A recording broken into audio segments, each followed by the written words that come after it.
Justin, why are you doing deer in the headlights? Hi, how's it going? Hello, everyone. So I have another special co-host with me tonight. Julian went fishing off fishing somewhere and can't seem to. That's what's going on and why Julian is not here. If any of you are wondering, he is up or down for him, up for me. He's in Savannah, Georgia, hanging out. So he's not gone. He will be back, but he's gone from being able to be here. So Troy so graciously accepted my invite to be a special co-host, so I will let him introduce himself first. And Troy and Erin have both been on my show before. Justin has not, the flipping accountant. So Justin, thank you for coming on. I am going to go ahead. I'll let Troy go. Then we'll do Erin, then Justin, so you guys aren't surprised when I full screen you. So Troy. You just froze on me there, Kat. Okay. Yeah. I did freeze. I know. I'm Troy. I'm a part-time reseller. I've been doing it not nearly as long as Justin is a pro. I've been doing this for, I don't know, about 4 years now. The YouTube channel a little bit than that. I work at a radio station during the day, and then when I get off about lunchtime, I go, and that's when I start doing eBay and YouTube and stuff like that. So it's fun. I enjoy it. We started to do it to pay off medical bills, and then student loans and stuff, and then it funded a trip to Las Vegas. I mean, eBay is a fantastic tool to change your financial situation. So I like doing videos to try to help other people do that same thing. And it was cool to jump on. Kat asked if I'd come on. I thought, well, you know what? Julian's got a beard. I've got a beard. I wear the hat. You know, I sold a vintage Craftsman wrench like half an hour ago. So, you know, I'm going to do my best. All right. Perfect. Erin, here you go. I'm going to say hi to my mom first. She's in the chat. Hi, I'm Erin. My channel is Rebel Junk. I post a couple videos a month, so not quite as prolific as Kat is on here. But I do like Instagram, so you can find me over there also at Rebel Junk. I sell mostly on eBay. And I'm just over a year in. If I think about it real hard, I can figure it out. But I'm pretty sure I'm over a year now. And it's extra money for us. It's extra income. We don't depend on it for our day-to-day expenses. Richard says, turn up your mic, Erin. Can you turn up your mic? You're a little low. If I knew how to do that, I would. Yeah, sure. I don't know how. Hang on. Okay, I'm going to let Justin go while Erin tries to figure out how to make her mic higher. Justin, you're on. Hi, everybody. First off, I want to say hi to Erin's mom. How's it going? My name is Justin. I go by the Flipping Accountant on YouTube and Instagram. I am a certified public accountant, and I've been selling on Amazon for about 5 years part-time. I've been doing eBay for about 20 years part-time. And I have a small YouTube channel where I talk about buying and selling stuff. And it's actually a shopping addiction disguised as a YouTube channel. And I'm excited to be here. So I'm happy to hang out with everybody and ready to chat some reselling stuff with y'all. Yay. Erin, talk. Okay, I think I fixed it. Better. You did. We Yes? can hear Awesome. you. Yay. So if you guys have questions, hi, Sonia. If you guys have questions, definitely ask them in the chat. I see Richard is already hard at work dropping links. I do have my friend behind me. Brad went out of town. I kind of bought 5 deer heads. Oh, wow. And yes, I will flip them on eBay. That's the plan. So he sent me a picture in the truck and said, this is kind of creepy. He's riding with like 5 deer heads in the truck and a hog head. That's illegal in some states, Kat. Could be worse. Not deer. Deer aren't illegal. Yeah. What? Yeah. Not in Florida. Well, now you're going to make me have to research where I can send them to. I'm pretty sure selling it across interstate, across state lines in some states is illegal. I don't want you to get in trouble. No, there's a ton. Look, I'm going to contact. No. I agree. Now you're going to make me have to research. But it's okay. I can research. I'm sure I could. The lady at the antique mall yesterday, actually, because I was talking to her, and she said she's sold them in the antique shop. So yeah, you can sell them like local. You definitely can sell them. There are thousands listed and thousands sold. You definitely can sell them, but I need to, like Troy said, see if some states I know there maybe some states don't allow it. I didn't think deer would be like restricted. Now you're gonna make me have to Google. If I'm wrong, I'll buy one from you. Are deer restricted? It's deer. Some of them Dalton's are. putting Yeah. lotion Some on the states. cat. Yeah. Yeah. Oh dear. Check which states you can send them to. Now I have to go search. See, Liz says Josh got one and then said he couldn't. Yeah. Well, I'm not keeping 5 deer heads, so I will sell them on Facebook Marketplace local. No, they're all boys. Wasn't Bambi a girl? Mm-mm. Oh crap! Maybe I am selling Bambi. Think it'll be. Now okay. I got to research it more. Somebody sells them on eBay. There are hundreds Hopefully of you sold bought 'em comps. cheap. Most of them, yes. Hello, Kelly. Let me actually now where. Oh, okay. I'm like, Now you have to listen, research guys, don't squash my deer head dreams. So how have everybody's sales been? Have they been good? Today. Oh. Today? Mine haven't been good today. Yeah. Hey, you're back. Yeah, it was kind of breaking up for a second there. Mine have been. I'll try and hook it to my phone.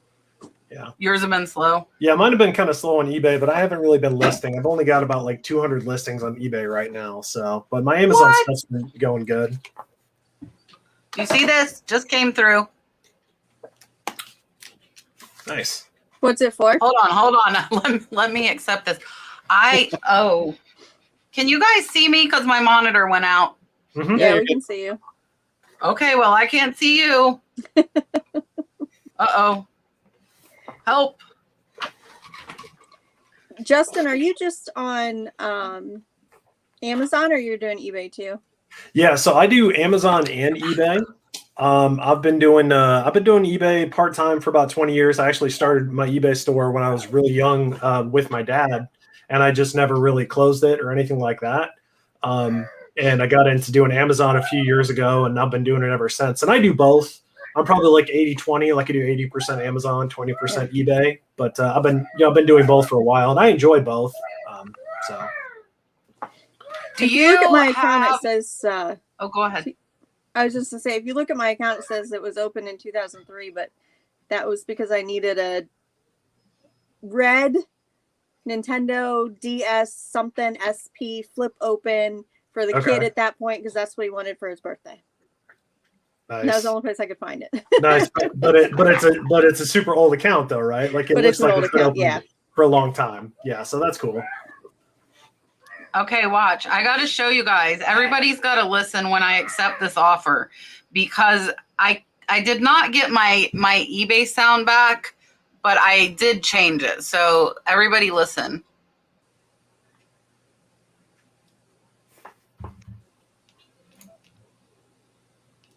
Did it go? It didn't go. Now that's like a dud. A little beep. No, I have a dolphin. Oh. And it's not working.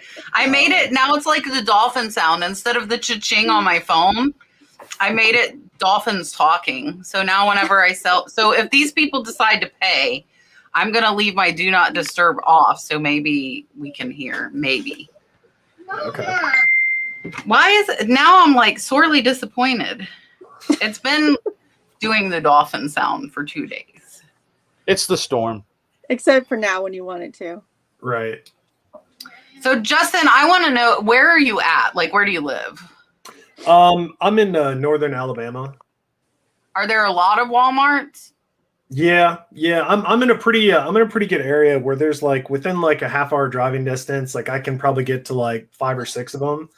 So okay. And there are other big like resellers in my area that I know of, and I communicate with a few of them, and I've been super friendly with them and stuff. But like when stuff goes on sale, like I try to get out there first and make my videos and all that stuff. And then when it gets to a point where I know they've been cleaned out, I'll travel to Nashville, or I'll just travel to another state or whatever, and just go find more. So there's no shortage of stuff to find. There's just not enough time in the day, Okay. Yeah, because like for me, there's only one Walmart within an hour driving distance. Yeah, So that's what I did Amazon. I still technically have an Amazon account, but and I think I still have some stuff in FBA from when I was doing it. But I was buying a lot of pallets too. But as far as like retail arbitrage, I have like nothing. Yeah, and it's a time-consuming process because it's like you have to find all the stuff, you have to bring it home, de-sticker it, send it in, and all that. You know, I know people that do like online arbitrage where they just buy stuff online and send it to their house and then ship it out. And that seems like an easier way to do it, but the margins are a lot smaller. But you know, the margins are definitely not as hefty as like thrifting, because thrifting, I mean, you know, you can find stuff, pay $1 and then sell it for $100. I mean, that's definitely the best way to get the best return on investment, in my opinion. Yeah. So, but it's like, for me, it's just tough to scale with thrifting and stuff like that. And I'm not super disciplined with my eBay store, so I'd rather focus on Amazon just for me. But like I said, I do both. Penny said she told her son to follow you because he wants to branch into doing retail arbitrage. Yeah, Okay. and like that was the thing for me, and I think that's a big thing, is like selling what you can find, you know. And I've had a few comments lately like, oh, I wanted to sell all vintage, but if you want that volume, at least where I'm at, I can't do only vintage. I would love to do only vintage, but yeah. Well, and that makes. Go ahead. I'm sorry. Go ahead. Don't hold on. You talk. Oh, I was just going to say that, you know, it makes a lot of sense what she's saying. Like, you know, sell what you have around you. Like, if I only had one Walmart, I couldn't do retail arbitrage that well, you know. But if you have a lot of thrift stores, or if you have the auction sites that you do really well at, like, that makes a lot of sense. You know, I don't really have that avenue in my area. Yeah, and I drive. I mean, I drive up to like 3 hours, but I know, you know, that I'm going to get it. Liz, I don't know. A lot of people have told me they've lost the cha-ching. Have any of you, like, I've had to reinstall like 4 times to get, and this time now it's just a dolphin. I still have mine, but Mom just upgraded her phone. I don't know if she still has hers or not. Vi wants to know what you sell on Amazon, Justin. I will sell anything that is not illegal. I will sell toys. I will sell video games. I will sell diapers. I will sell everything and anything that I can buy that's on like at a discount that I can resell. But I sell video games, movies, Lego, toys, clothing, just anything, and literally anything that I can buy to resell on Amazon, I will sell it. So.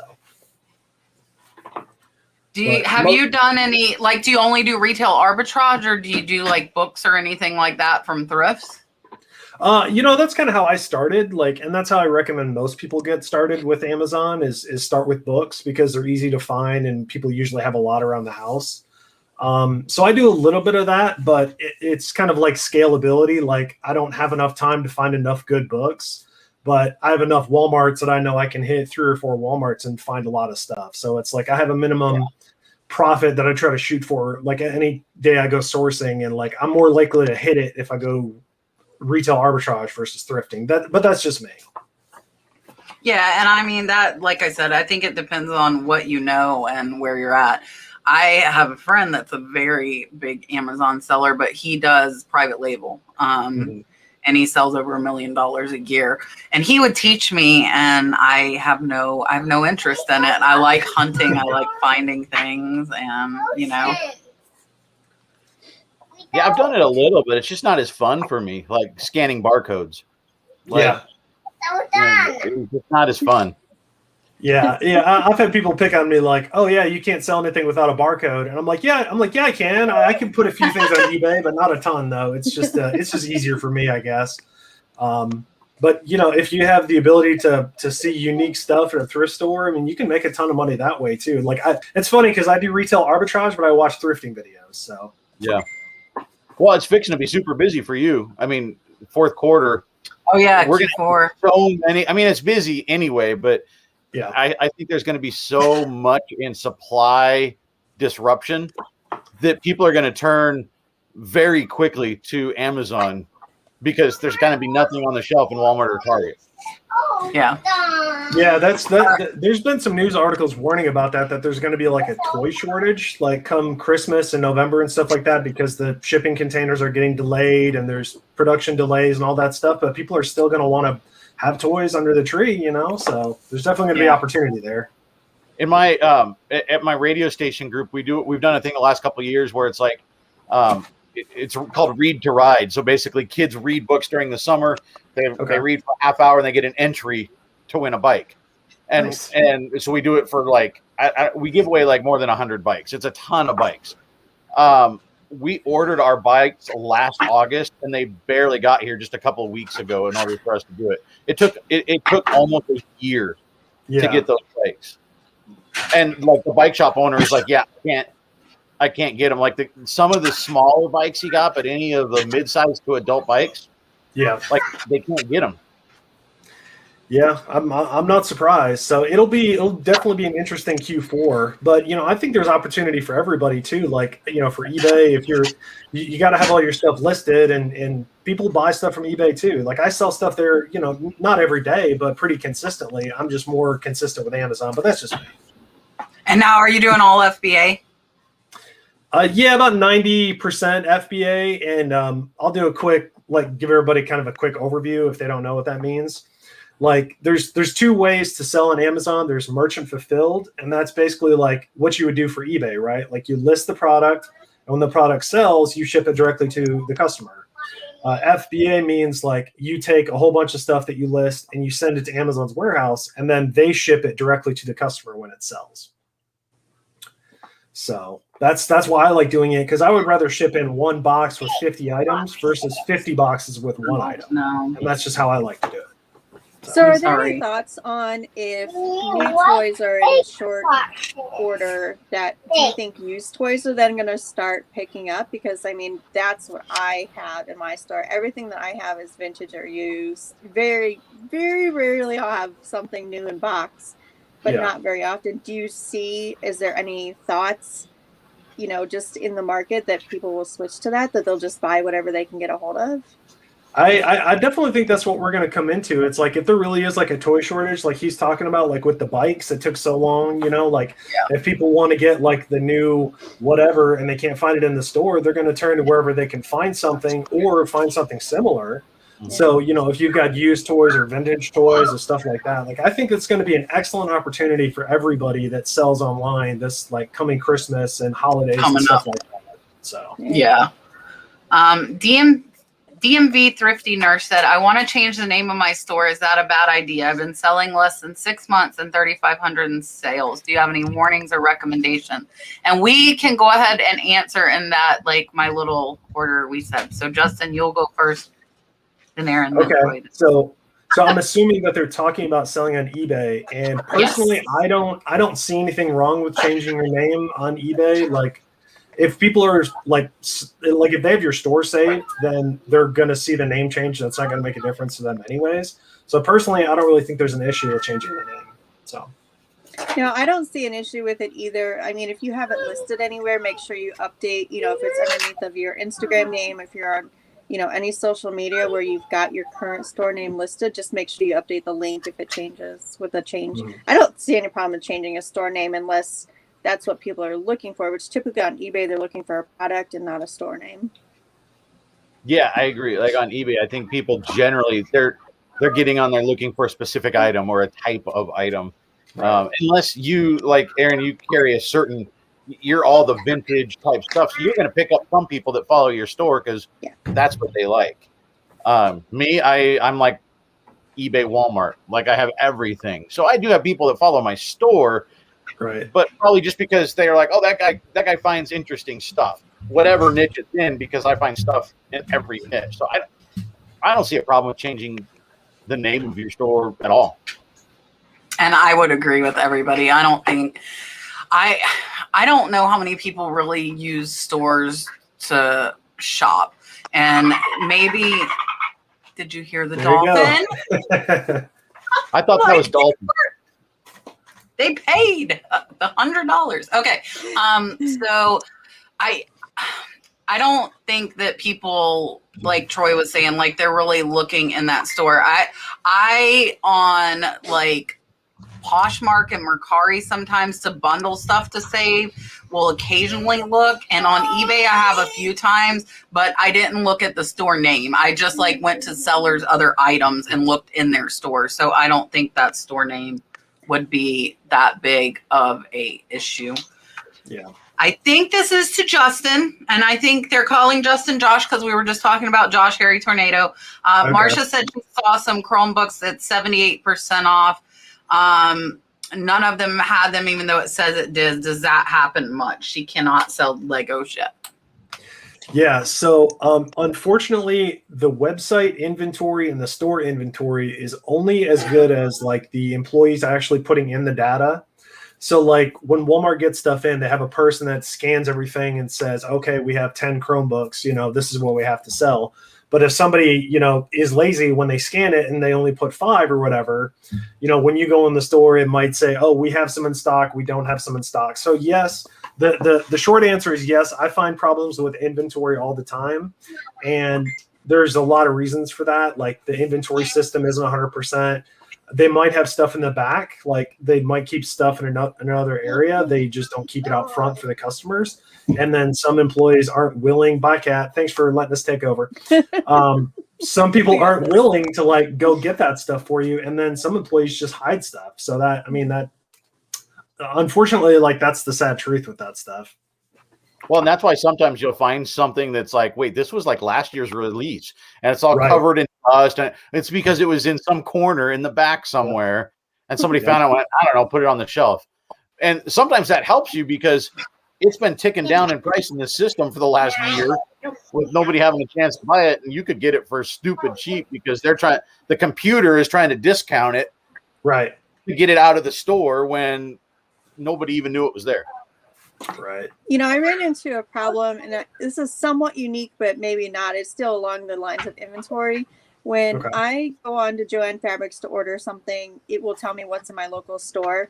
And I needed like so many yards of a fabric. Well, it was more yards than was on one bolt. And so they kept canceling my order. And then finally somebody called and said, is it okay if it's on 2 pieces? And I'm like, yeah. So it might be an issue of, it looks like there's one, but there's really more.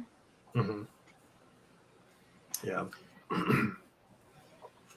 Yes, like I said, Brad is coming with these deer heads that now I may not be able to sell. I will sell them somehow. You'll find a place to sell them. Somehow.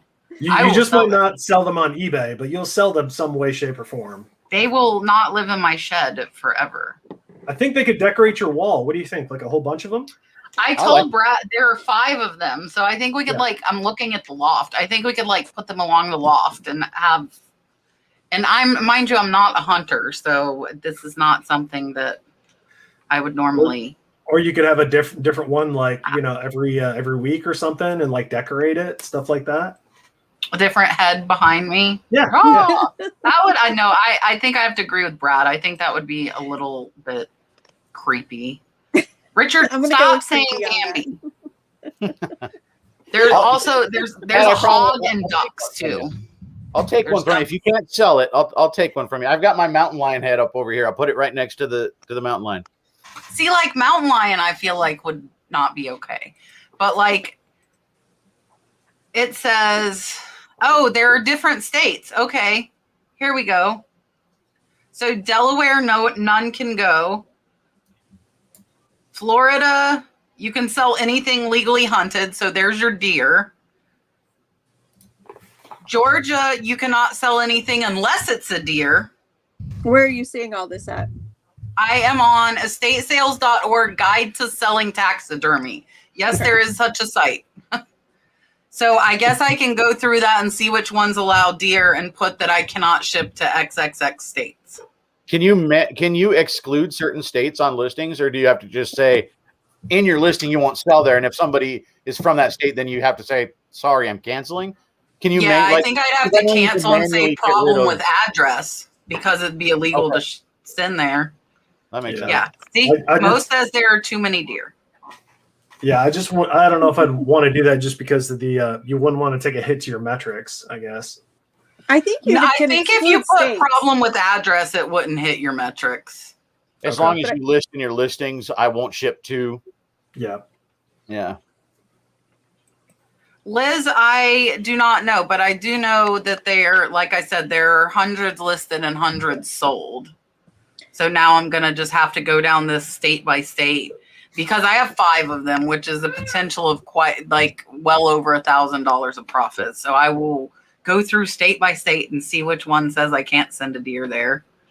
So I recently had an international sale, and even though I had a list of items that were allowed to go, it was a gentleman in Israel, and he was trying to buy some vintage razors, just safety razors.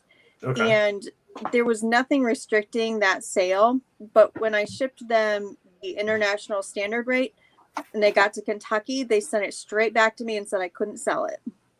Yeah, because it's knives. No reason. You can't sell anything that's like a knife internationally, basically. Is that what it is? Like a Leatherman tool. Yakov, I don't know if that's one he's mentioned. I did get a problem with that. Like I tried to sell just a Leatherman and didn't think about the fact that, well, there's a little fold out knife in there. Yeah. And so that bounced back. But anything you can't, I just make sure knives, anything related. I don't do international.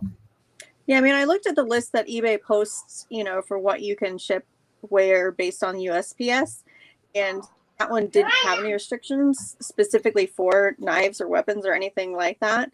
So I went ahead and sent it on, but they sent it back with a real generic reason, like, I don't know. I actually had a buyer trying to get some, and it was Leatherman brand, so that might have been why. I think he was a watcher. I sent out an offer, and I may have Leatherman somewhere in my policies, like where it's restricted for international. Yeah. They were EMT shears, so they weren't actually like a multi-tool. They were essentially were scissors. But the guy said, "I'm having problems actually accepting the offer." And we finally figured out it's because he's based in the U.S., but he changed the address to send to his brother in Israel, and it wouldn't let him. It wouldn't let him do it. Then the same guy bought it, and it went to Delaware, which is home of a whole bunch of freight forwarding companies. They do forward out of there, yeah. Found an end around to get it to him. Yeah, so he found a loophole somewhere. Yeah, is what I'm hearing. Well, and he asked me would I change the name of the product, and I said absolutely not. There's no point in me risking my store. No. Well, they still open it though. They still open it to repackage it, so they would see. Okay. Mine wasn't even open. They didn't even open it. Troy, do you see that question from Jake wanting to know if you have a similar problem like that as far as like shipping international? Yeah, I don't know if he was talking about that Leatherman that we were talking about or not. I've had a few things bounce back. I had a golf club bounce back from Canada.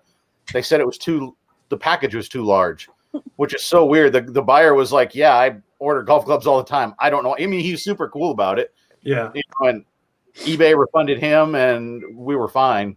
But I love my international sales. I mean, I get a problem here and there, but my international buyers are better than the U.S. buyers. I haven't had very many issues with international. I'm going to assume Katie means this for Justin, unless anybody else wants to answer. Do you hook up with store managers or associates to call when something on the floor goes to clearance? We sometimes get to know managers who will give further discounts. No, but that's a good strategy. Some people are willing to work with you, I guess. Like, I don't have any store managers at like Walmart. I have a couple store managers at other stores that will give me a text or a call or whatever if something comes in that they think I might be interested in, but not really at Walmart. But that's a good strategy. Or if you have a family member that works there or something like that, people with that kind of knowledge can be really helpful to your business, and maybe you can help them out in some way, shape, or form, or whatever. But no, personally, I really don't. I will say, like thrift stores, a couple of them I know, like the small one by me, I've already gotten to know the owners, and then I know the manager of the hospice one. And I do not ask unless I've seen it there like 2 or 3 times, so it's been there at least 2 to 3 weeks. And at that point, I'll say, "Hey, you've had this a while. Will you do it for less?" And they will. They have honestly never told me no, because I know I'm not asking on something that like just hit the floor. I wait, until it's been sitting there. Sorry, Erin, for cutting you off. Oh no, I was just gonna say I don't buy retail, but we have a lady here that runs estate sales, and she has kind of a list of people that she gets a hold of when her houses are ready that she lets us go through first.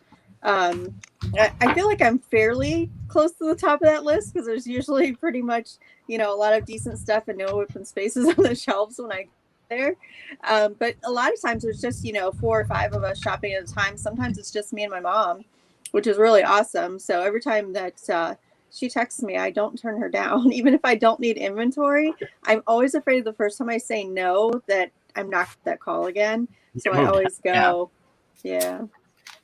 Yeah, it's good. I mean, this business is so much about relationships. I mean, whether it's at a garage sale and you build a 5-minute relationship with the person selling, or the thrift store where you go every day and say, hi, how are you? Eventually you learn that they've got a kid in high school. How's your kid doing? Are they in sports? That matters. I've got a full-time friend here that does this. And they rotate through people at Goodwill all the time. And somehow every time he goes in, he's best friends with all of these people because he's there 3 or 4 times a day. He's such a nice guy. I've gone in with him and they'll go, hold on, I've got something for you. And they hold things for him in the back because they know what he likes. And they'll hand him like Patagonia and vintage Levi's, and because he's a nice guy. Yeah. And that's huge. Just be nice to people, and it's kind of surprising what you're going to get out of it. Yes, strike up a relationship, take them to dinner, dating a few months, that kind of stuff. However desperate you are for a deal. Yeah. Yeah. Vi, I think I'm the only one that found the taxidermy animals, and I found them on HiBid, where I find everything else. So yeah, that is where. And then Crosshouse, Sift, and Thrift. I know you don't do descriptions, so do you get possible buyers asking about dimensions? So I don't do dimensions on clothing, and I still don't, but I have started with my breakables now. My last photo in my listing has a ruler in it for like the height, the width. I do occasionally get buyers asking me on the clothing, and I won't lie, probably 90% of the time, sorry, Dalton's obsessed with lotion, and if it keeps him quiet, we're lotioning him up. 90% of the time I don't answer because they're like a $10 item, and I'm going to go take the time to measure, and it's not going to be the right size, and I don't answer them. I'm not going to yell. Ellen, I'm so happy. I'm glad you started your own store. Congrats. I hope you do very well with it. Awesome. It's so like you just have to start. That's the hardest thing, is starting. I think everybody's scared of it until they actually start doing it. Yeah. Michelle wants to know if any of us had eBay overcharge the buyer for $4 to $10 too much. Okay. So I guess that starts with me, right? Because I'm in the bottom right hand corner. You're in the hot seat. See, I'm learning. I'm learning quick, right? So with eBay, I have it, and the short answer is like I'll either give exact dimensions when I put it in for calculated shipping, or I'll do free shipping, and I'll just build the cost into what I think, what the item cost. I'll build the shipping into that cost. So I haven't had any issues with that. How about you? See, I got it. We'll figure it out. If I put the weight in incorrectly, yes, I have seen that overage. I've also seen it when, and actually this was very recently, I had a buyer purchase 2 items and it charged them over $10 more than I paid, and I did refund that to the buyer. If it's a couple dollars, I'm not going to take the time to mess with a refund, but it was $10. I'm pretty sure that I refunded her. But yeah, the biggest time that I see that difference over or under is if I put in the weight incorrectly, where maybe I've put in the weight of the item, but I didn't take into consideration the weight of the packaging, or I just took a guess because I was being too lazy to go and measure it. But again, unless the overage is significant, I'll just, put that into the business. It goes towards packaging costs. So. Yeah, I think more often than not, it's our fault when that happens. Like we screwed up the label, whether it's, we printed the wrong weight and it's actually heavier, or we sent it in a padded flat rate, not thinking it was just, a regular priority envelope or, whatever it is, usually I think it's our mistake more than anything else. Yeah, and I will say too, don't forget you get that 20 to 25% discount. And so I have a lot that costs, like the buyer paid me 11 and I'm actually paying 8. And I just went over this in my last video. eBay charges you 10 and somebody told me 13% of those shipping fees. So if you charge $10, $1.30 is gone. So then you've got money for boxes and packaging supplies. So I would say like a $4 mark is probably not far off for like a 2 to 3 pound item after the discount. And the buyer's paying what you would pay retail at USPS if you walked up to the counter. You're getting a discount because you're printing it with eBay. But I use that discount. Sorry, we're playing lotion. I use that discount to cover my shipping supplies and cover that fee that eBay charges. So $10, if it was a $50 shipping fee on a big item that took me half an hour to pack, and it's like they paid 50, it cost me 40, I'm keeping that $10. It just cost me who knows how much in bubble wrap and supplies. And like most of the time, big boxes, you might have to buy one. So it depends on the situation, but most times they're going to pay 20 to 30% more than you are paying. 7273PK, $9.99 super chat. Thank you so much. Love the Tuesday night shows. Thanks for sharing what you do and what you've learned. You are very welcome. I'm going to give you a dolphin, and this is not a sale. It's just a dolphin. Super chat. That is a dolphin. That's a dolphin. I'm totally going to change my sale notification to a dolphin. I'm telling you, like now, he'll say, oh, money. I'm like, the dolphin means money. That's awesome. When I run out of lotion, I don't know what I'm going to do. I think I'm getting a slip and slide on the kitchen floor. Yeah. He's rubbing it in and then he shows me it's all gone. So it's a little baby bottle. Not a baby bottle, but it's like a sample, one of those little tiny sample ones. I'm trying to find where we were at. There, I found it. I was just seeing a little bit more conversation about, how people decide how much to pay back. And like you said, if it's a big item that you spend a lot of time, you'll keep that $10. My item was it was a box of lotion, a box with a jar of lotion, and a box with a small electronic that the gal ordered both things together. It was going to California, so she did pay a fair amount to get it there, but it was still $10 more. And it was like she paid as much as shipping as she did for the items. In that case, it was easy for me to throw it in a box with some air pillows and ship it out to her. It didn't warrant me keeping that $10. But, I've had items like that big, huge Pokemon sign that I had to package into 3 boxes with a whole roll of tape that I certainly would have appreciated the extra $10 for my time on that one. I had to do it out in the driveway. Yeah, it would have been like, yeah, I need to keep this. Josh wants to know, Justin, what kind of pizza was the half pizza you ate?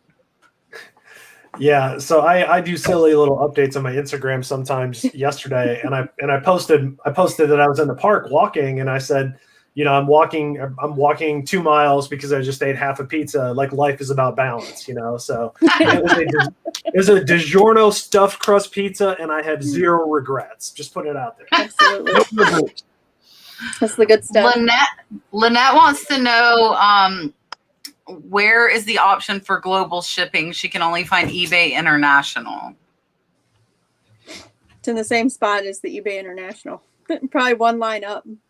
Yeah, well, I think international is the first option now. At least on mine it is. It's the top option. But I also have heard not everyone is eligible for global shipping. Yeah, eBay does not give it to everyone. Newer. But I mean, just my 2 cents, you get less protection through international standard. That's not no protection. You get basic eBay protection, just like you would sending it to New Jersey or wherever. But you're going to make 10 times more sales. than you will with global shipping, because global shipping, they send everything priority, so that costs them more, so they're going to charge you more, and they also charge import fees up front. So there are a lot of countries, like European countries, won't charge duties, custom fees for stuff valued under like $150, but eBay charges it anyway. They charge it through global shipping. They charge it to everybody, and it's an average. That way they can streamline the process. So people that bought a T-shirt might be having to pay like a $30 import fee. Well, that's not worth it, right? Like they'll never buy anything like that because they shouldn't have to pay. Their country would never charge them, but eBay's charging them anyway. The international standard, they don't charge anything up front. They just let people pay whatever fees they have to pay when it gets to their country. So you'll sell, like automatically, you'll start selling more stuff in Canada. Because I've had people in Canada say, yeah, if it's a global shipping, we completely ignore the listing. We don't even look at it because it charges them so much. It's ridiculous. So I sell on international standard all the time. I sold in the last couple of days to France, Spain, Germany today, Australia. Like I sell all over through Standard International. And I've had, in 2 years doing that, I've had 2 or 3 problems. Like, I think looking for the international boogeyman is what people do. And generally they're not there. Yeah. Richard wants to know from everyone, how do you handle if you get an item shipped back that was sealed and you receive it back open? Okay. So for me, for like an Amazon standpoint, there are guidelines that you can charge a restocking fee or like a damage fee or whatever. So like if I sold like a brand new video game and I received it that, somebody had ripped it open or stolen the code, I would just go with their guidelines and then, only give them back a portion of what they actually paid. And that's kind of set up to protect you in that way. But on eBay, if I had the same issue, I mean, I would, do pretty much the same thing if I could. And if not, then just kind of have to eat it. So We'll take it from there. 99.9% of what I have is vintage, so I've never had anything new returned. I think on eBay, if you may have to be a top-rated seller, I think, but I can offer if they send it back and it's not in the condition I sent it to them, right, I can deduct up to, I think, 50%, because then you recoup some of the losses of having to resell it as used now. Oh, am I gone again? No, I'm back. No, we okay. can see it. Oh, who's gone? Erin's gone. I was like, I thought that was me gone.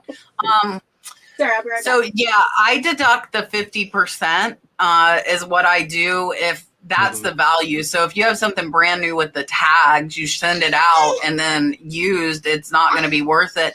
Now, I also know if you guys know, you can file like as a buyer, they can file claims like you choose not to return the shipping cost to them because it was the wrong color. They can file a claim. I believe as sellers, we also can file a claim. So if they send us back something totally unusable or damaged and it wasn't, we can file a claim. And I believe eBay will pay us that other 50%.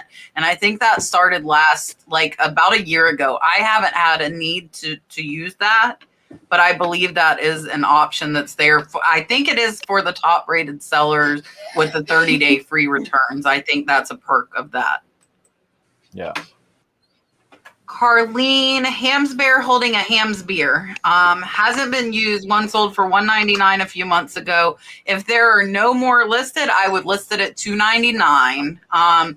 Toucan Sam, who actually came from Troy, who is sitting next to me. That is who Sam came from. So Troy shipped Sam to me, and I shipped Sam to Melissa, who is one of my viewers who got Sam. He shipped just flat in cardboard.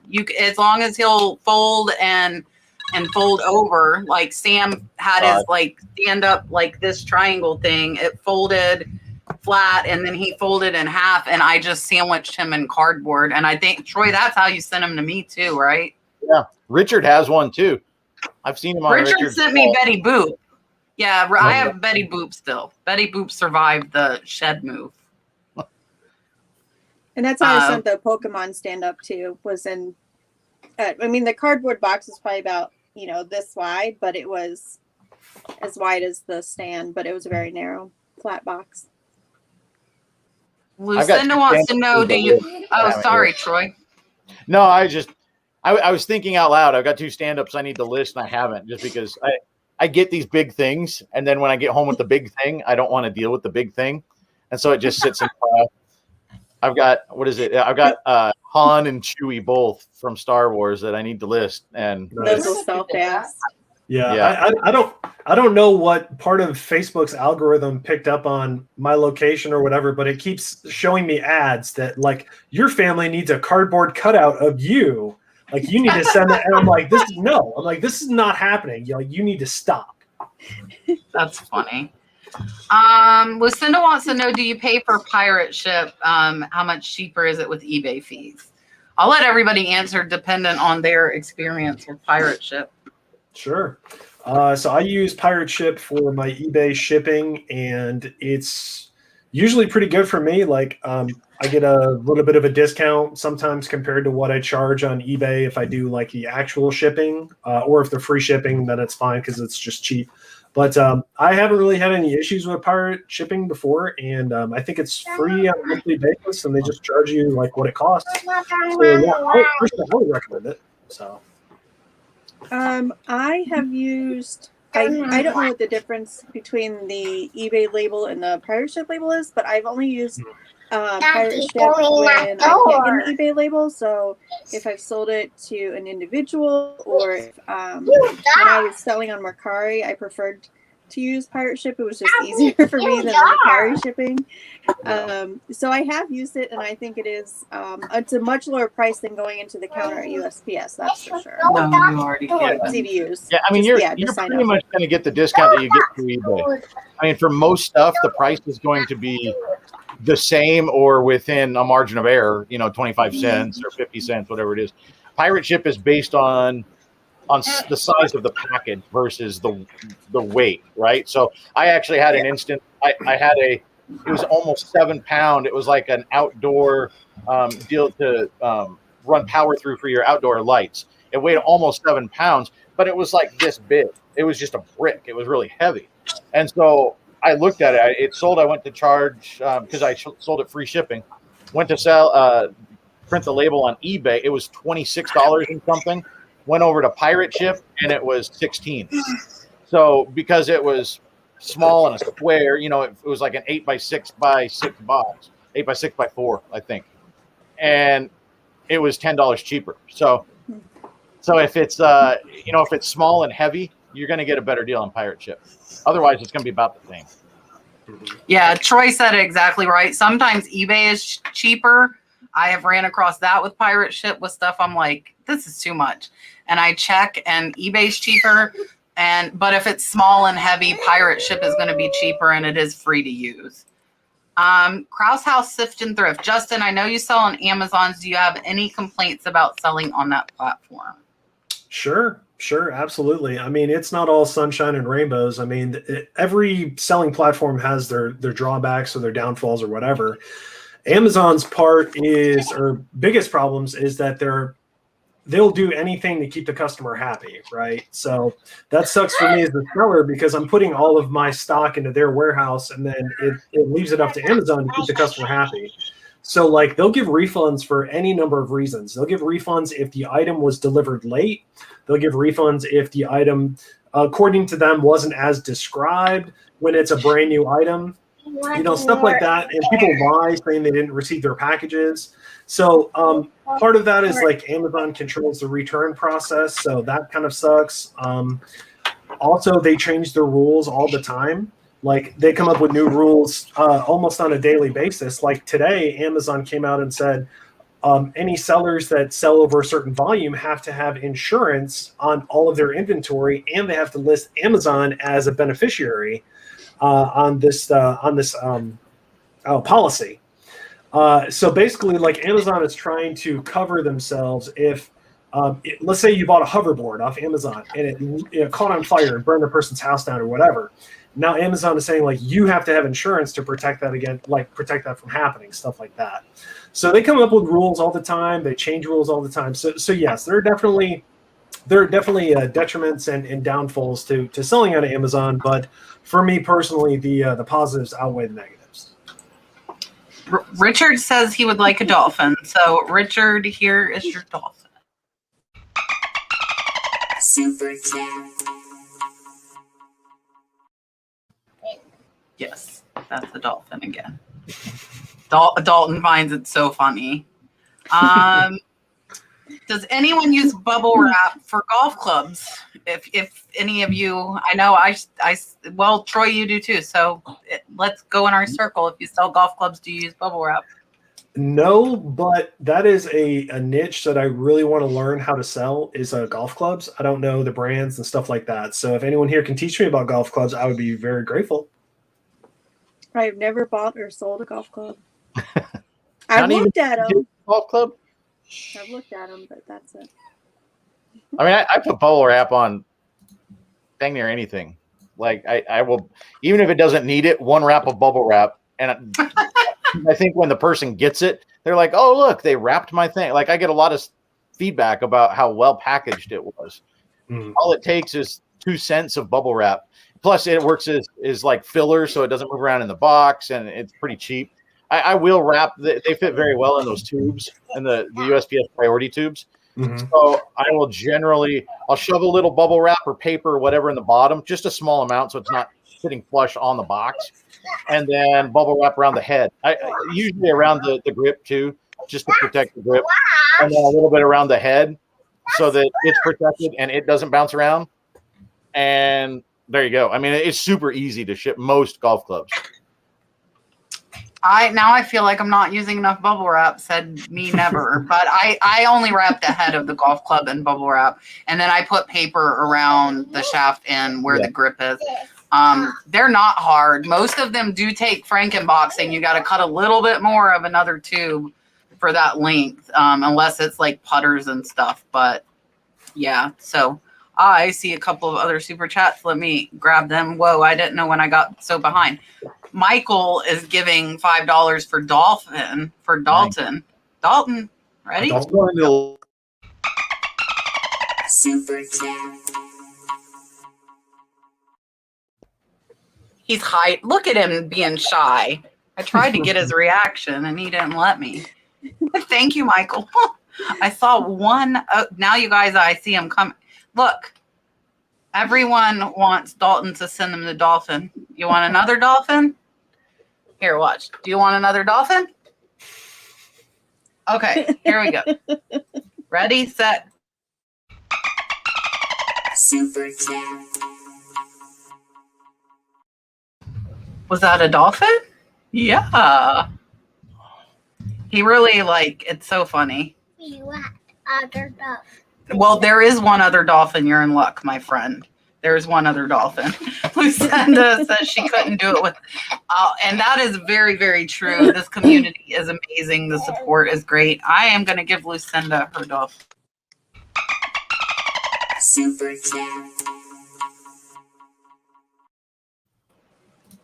So me and Brad have been talking about doing SeaWorld Pass, because I asked Dalton if he wanted to go see the dolphin, because they have great monthly plans where you can go to SeaWorld, Busch Gardens, and what's the water park? Aquatica. And we're 2 hours from all of them, so we're pretty close to all of them. And he says that he wants to go see the dolphin, so I think we're gonna do that. Brad wants to wait till it cools down because it's 100 in Florida. No, you don't get another dolphin yet. Krause House, Sift, and Thrift. How are sales for you all? I've been doing great.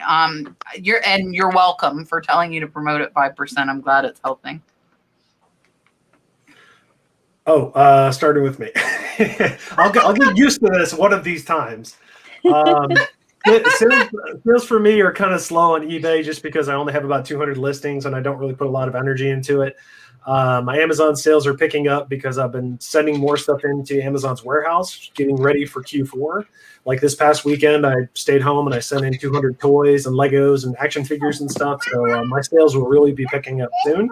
But the eBay sales are kind of stuffed out. How about you? The typical roller coaster. Just it's up and down, up and down. Weekends usually are better for me. So, if I have a weekday without a sale, I'm usually not too worried. I get a little concerned when my weekends are slow, but this is the first, last weekend was the first slow weekend I've had in 2 months. So I haven't listed a lot this week. That might be my problem. I'm looking at mine on the other screen real quick just to, let's see, 3, 4. I sold not quite $500 Friday, Saturday, Sunday, but then today I'm at 301. So, I mean, it was a slow weekend. I sold like 15 or 16 things, but they were all like the small, low dollar things, all but one. If I wouldn't have sold, I sold one old Nintendo Game Boy. If I wouldn't have sold that, $150, my weekend would have been really low. But then today, randomly on a Tuesday, I sold several like $70 and $80 things. So, I mean, it's eBay's doing what eBay does. It's just it's up and down. Right. And mine were slow until I had that $100 sale as the show started. Now I'm at $300 for today. So, I mean, I was under my average and now I'm a little bit over it. My average is about $250 a day. And it doesn't seem to, weekends actually are slower for me than weekdays. I tend to get more sales during the weekdays than the weekends. And where did it go? They want to know on pirate, as far as pirate ship, and shipping, are we charging a handling fee? So does anyone charge a handling fee? I don't typically. No. And I don't either. So that fee we're saying we're keeping is that 20% difference, because eBay charges them what you would pay if you walk to the counter, but you get a 20% discount printing. So I don't charge any handling fee at all ever. No. Even on my big, ridiculous stuff, because typically that's going to be that higher, $60 shipping, and I might only pay $45. So I'm getting $15, back. Not really after the fees from eBay. Yeah, Sonny, open it up. Who was it? Oh, wasn't it Calvin? We used to always pick on to open up international shipping because he didn't do it. So every show we would pick on Calvin because he wouldn't do it. Okay, so Thrift and Flip was saying they thought GSP was better. Yeah, no, GSP is way more expensive, but I will only use You're fixing to get a dolphin. I see a super chat from Brian. Hold your horses. 1 minute. GSP I use for my high dollar, $200+. I've been doing it if I have more than $50 into the item. So I'll list 100, 150 on standard international, because I know if I lose, I'm only losing my investment into it. Let me go find this and we'll high dollar stuff. Let GSP take because that's one of those things. If I sold a $750 book, that went GSP. If they're willing to spend that much on a book, they'll pay all the fees. They'll pay, they don't mind. All right. Are you ready? Look, I'll turn the thing at you. You want a dolphin? Do you want a dolphin? Okay. Brian sent a super chat. He wants a dolphin too. I do not have a dolphin being chased by a shark, but we will give you a dolphin. Dalton wants to act all shy all of a sudden. Super chat. Thank you, Brian. I appreciate it. It's right there. He has this little jumping spider in here that his daddy has taught him is a good spider, because his dad is deathly afraid of spiders. And these little jumping spiders, now Dalton will go pick them up and carry the little jumping spiders around. So hopefully he only picks up the little jumping spiders. Yeah, Mama. I don't know where he went, buddy. Oh, it's here. I'm trying to see. I know there were more questions. Question. Aha. Thank you for putting question before it, Jackie. That really does help me find them. can you put just some of your items on international shipping and not others? I would like to ship clothes, crafts, etc., but not breakables. Yeah, 100%. Yep. Yeah. You pick. You on each listing, you either turn on international or don't. So like for knives, for instance, I don't ship them internationally. You also, oh my, he's putting on lipstick. You also don't, I'll show you in a minute. You also can't ship perfume and anything containing alcohol internationally either. So like for my perfumes and stuff, I do not turn it on because that has to go ground, and there's no ground across the sea. So yes. Do you have to offer free returns to become a top rated seller? No. If you want top rated plus. Because I offer returns, but the buyer has to pay, and I am still eligible for top rated. Oh, I don't know how it's upside down.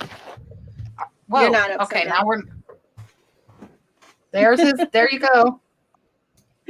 This is what happens while mommy is trying to do something. Yeah, so you get we get an additional 10% off our fees if we do offer 30-day returns.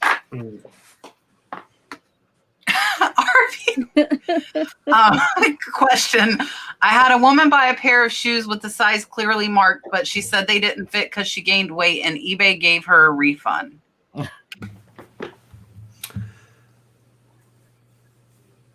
Is that a question?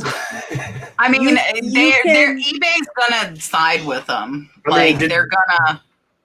Yeah, that's kind of a touchy situation, right? Like eBay already sided with them, so there's not really much you can do, unfortunately. You can message eBay for Business, or you can go online and talk to them. There's like an online assistant. Some people have had some success that I've heard, where eBay will give you your money, but they let the buyer also keep their money. I don't know how often you'll get a response from them on that, if they'll ever do it more than one time. So make sure it's a worthwhile item if you're going to fight about it. Yeah, eBay for businesses, I found but you don't always get the answer you want from them. They're actually human beings. And so like if you mess it's Facebook Messenger, and it's luck of the draw. Depends on who you get. I've had a couple people over there that are kind of obnoxious, and so when they get your case, it's like, oh, I know how that's going to turn out. But there's a couple that are fantastic, and I've had some that will actually have a conversation with me, like, oh, I love that item. I collect. I had a problem with a guy that was with a lantern. It turns out that the eBay eBay for Business guy collects lanterns himself. So we were talking about the item, and it's an actual person based in the U.S. Yeah. And so they don't just copy paste generally. I did get an actual person. You get an actual. Yeah, no, I had an actual person. The one day I logged in to the online assistant, I guess it's called. I did get an actual person there, so they can be helpful over there sometimes. Yeah, it was a GSP issue though, so I don't know if that's why they gave me a person. Yeah, they have a separate team for that. Okay. Yeah, but they were helpful enough. What's Daddy gonna say about your lipstick? Oh, Daddy got me toy. Daddy did get you a toy. Daddy's home, bringing brought you 5 deer heads to play with. Okay. What did Daddy bring us? Yeah, he didn't come in with a deer head. He came in with a toy. No. I thought the deer head might have been the toy, and I was getting real. No, he's got a blow bubble gun. Ellen, look, now he's like, see you later. Okay, go get your toy. You want to go inside and play with it? You want to go inside and play with it? Come on, put your... All right. Ellen said, thank you for acknowledging my comment. You're very welcome. Will eBay sign me up automatically for managed payments? That's time. I don't know how they decide who and when. I would think everybody would be on it by this point, but I guess everybody is not. I've only I bought guess it Surprising. a month, maybe. Really? If that. Like, it took them forever to push me over. I was signed up for a year or more. And it's just within the last month, 6 weeks or something, I've been pushed. I don't even know if it's been a month. It's very, very recent. Yeah. Oh, wow. Yeah, so I don't think everybody is. So I don't think whether you have a store or not is like has anything to do. I don't think they're related with whether or not you will go into managed payments. They're just rolling it out. Joy, if you just started, I would say no, you don't really have to have one because you get like 250 free listings most times. So until you're going to start paying fees on it, I don't see any reason to, unless I like ramped up really fast because I list 20 to 30 a day. So, I mean, we're talking in 2 weeks, I had, like 300 items and I was going to be paying individual listing fees. So for me, it made sense pretty early on to get a store because it was cheaper. I'm looking. Yes. Thank you, Josh. I appreciate that. Josh said subscribe. And I know Richard has been dropping everybody's links.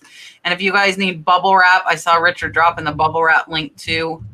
Dalton, I see it now. I'm getting to all the Dalton comments, and Dalton is not in here anymore. Daddy took Dalton and his toy inside. Normally, Dalton is inside with Daddy, but Daddy was driving to get the auction haul. Eye for Eye Eclectic, what percentage of clothes and shoes do you get returns for? There would be a lot of that. Seems like there would be a lot of that to deal with, even if you detail the measurements. Yeah, I don't get any returns. I'm going to pass on that because I do my best not to sell clothes. I also try not to sell clothes and shoes. However, I have. I had one person that wanted to return a toddler sweater that swore it couldn't have been a toddler size, even though it said 2T on it, which, I assumed was a toddler size. It was about this big, It is. But it had measurements on it, and I just said keep it. There was another guy. I've had too many returns for as few pieces as I sell. And even with pictures of measurements, pictures of the tag, pictures of the brand, some people I'm very familiar with which size jeans I can wear and which brand, and I order that same brand, that same size every time. If I'm buying online, if not, I go to a store and try them on. So I don't understand the not fitting when you can see a measurement and you can check an item that fits you and see if it's the same measurements. Right. But one person I just, it closed because I come by them. If I do sell them, I come by them fairly inexpensively. I'm okay letting them go and just giving the person their money back. I typically don't refund the shipping if they don't put it in as a return item, not as described. So too many, and I don't like selling and measuring them anyhow, so I try not to sell them anymore. Yeah, I don't get many returns at all, period. And I do sell clothes. Primarily, I fall into T-shirts. I like old vintage T-shirts or like the new pop retro kind of T-shirts. I'll sell those. Anybody that watches my channel knows I sell in the summer all kinds of booty shorts because that's a super easy. Kat now sells booty shorts. I sell them because of wait, I have to go that way. I sell them because of Troy. Troy is who got me started selling booty shorts. And I actually was looking at my returns earlier. I have a 2% return rate, which for, I sell say, 300 to 400 items a month. I might get, 5 back, maybe. Yeah. And I just looked and none of them are clothes. And I do not do measurements. I have not gotten any clothes back. I go kind of by what Erin's saying. I figure if it's a well-known brand like Levi's or something like that, people are going to know their size. So unless a shirt looks ridiculously small for the tag size or big, I might think about measurements because I'm like, this says it's a large, but it looks pretty small.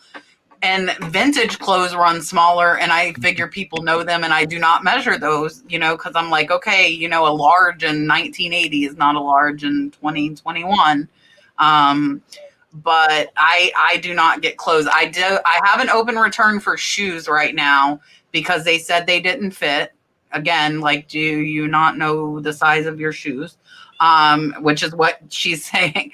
like earlier with shoes, but they only had until yesterday to ship them back. So that's going to be closing out in my favor. I think a lot of returns might be people fishing for partial refunds, and I don't do those. Either you're sending me my item back or you're not getting your money.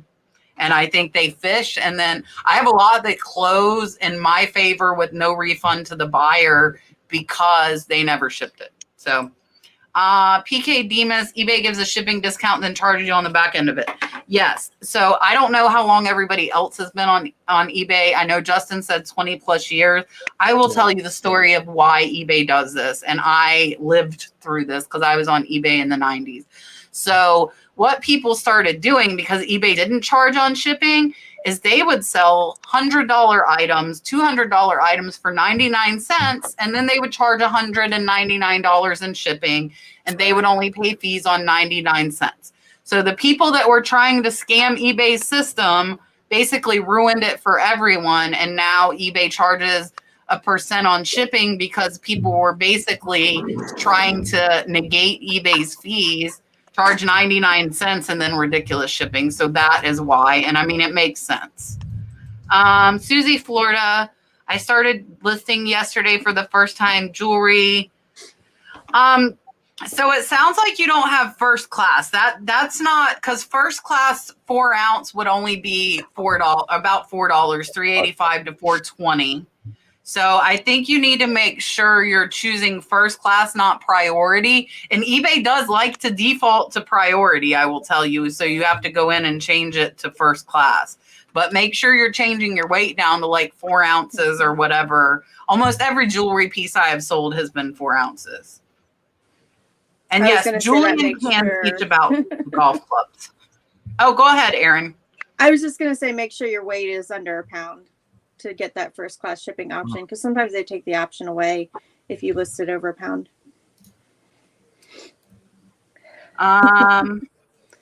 Miss Beanie, I work full time. Don't I always have time to list during the week? Am I tricking the algorithms by ending listings and sell similar? I don't know if you're tricking the algorithm. I don't see any problem with selling, like doing a sell similar. I mean, it still comes up as a new listing, but that's up to you. I'm not 100% sure what we're going for on this.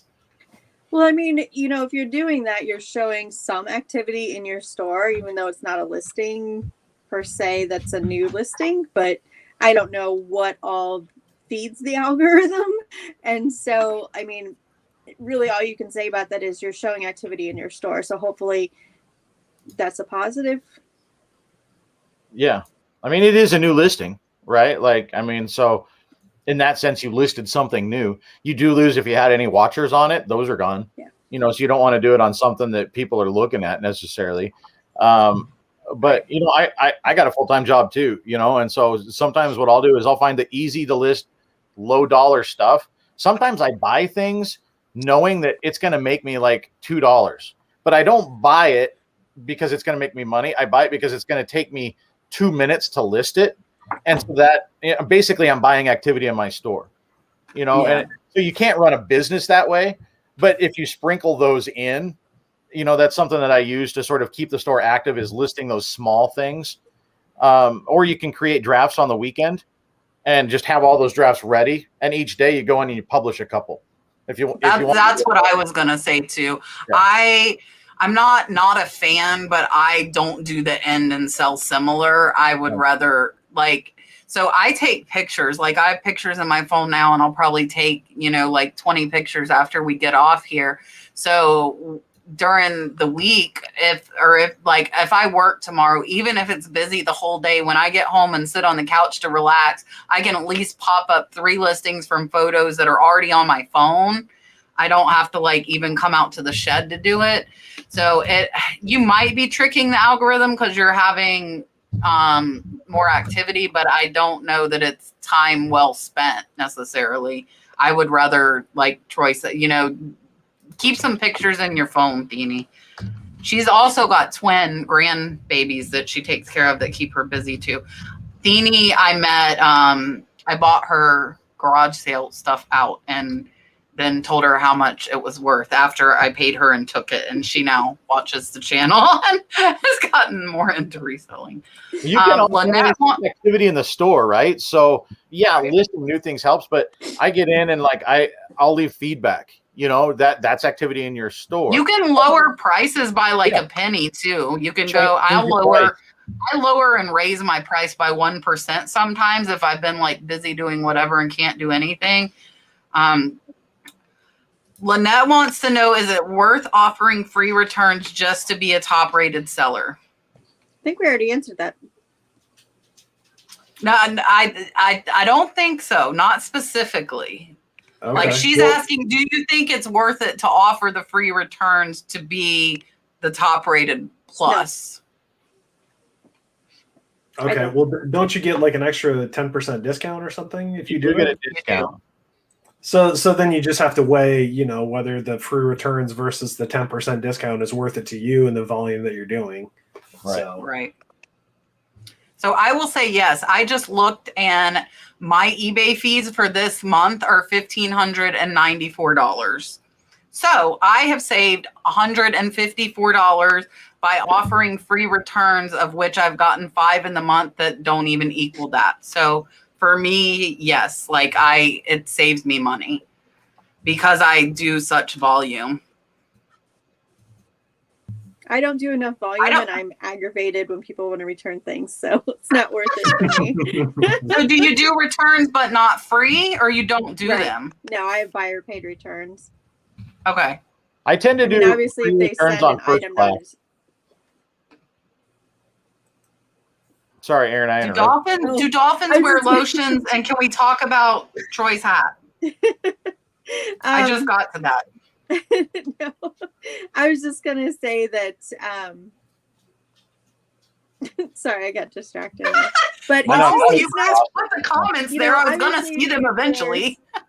If there's an item not as described, eBay is gonna force you to pay for that return, and so I would rather wait for that than to offer the free returns all the time.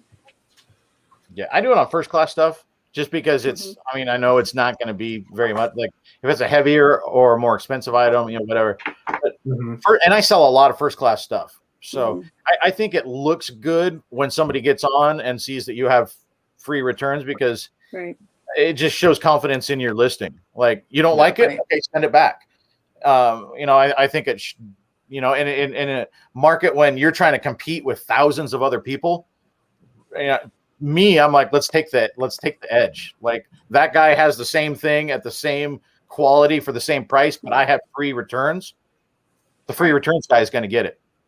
I have the one vase available from 1976 in blue. So yeah, and a lot of people don't do free returns at all. Kathy, I think that is Kathy that joined my membership. I'm going to grab you in just a second. I recognize the picture up at the top. Dee Dee wants to know, do any of us stop for lunch while we're out thrifting, or do we bring snacks? And if we bring snacks, which ones? Yes. Yes and yes. I will bring snacks, and I will also stop for lunch somewhere. I would prefer Chick-fil-A or Chipotle. And when I'm out, you know, sourcing or thrifting or on a road trip or whatever, I make sure to keep track of my expenses because that is a meal and expense deduction. And this year, I believe you can take 100% of that. So you have to keep good records and stuff like that. So I'm not giving advice. I'm just sharing information that people should know. So, just FYI. Doesn't that have to be so? You have to be so far from your home in order to take that meal deduction? I feel like the general rule of thumb is like 50 miles away from your house. But I mean, I don't know if that's like an exact, but that's the number that I've heard before just to be on the safe side. That would mean that if you were audited, you'd have to have your receipt and then you'd have to prove the distance from your home and all that stuff. So like the likelihood of getting audited over a meal receipt is very, very low. So I would just, you know, make sure it's not right next to your house, obviously. So anyways. I'll run through a drive-through, but yeah, I tend to grab a granola bar and an iced tea on my way out the door. So I have to go. I mean, usually, most of my stuff is garage sales. You know, I've tried to really shift toward garage sale is that's where I get my stuff, because that's where your greatest return on investment is. You know, so I go to, I think it's been maybe 1 or 2 trips inside a thrift store in the last month, you know, so, you know, my sourcing garage sales. And so I get my caffeine in the morning, you know, I go through the drive-through coffee place and maybe get a muffin or something, you know, and then after that, I'm too busy finding treasure to eat. I eat that on the car, in the car while I'm driving. And then it's on to finding treasure.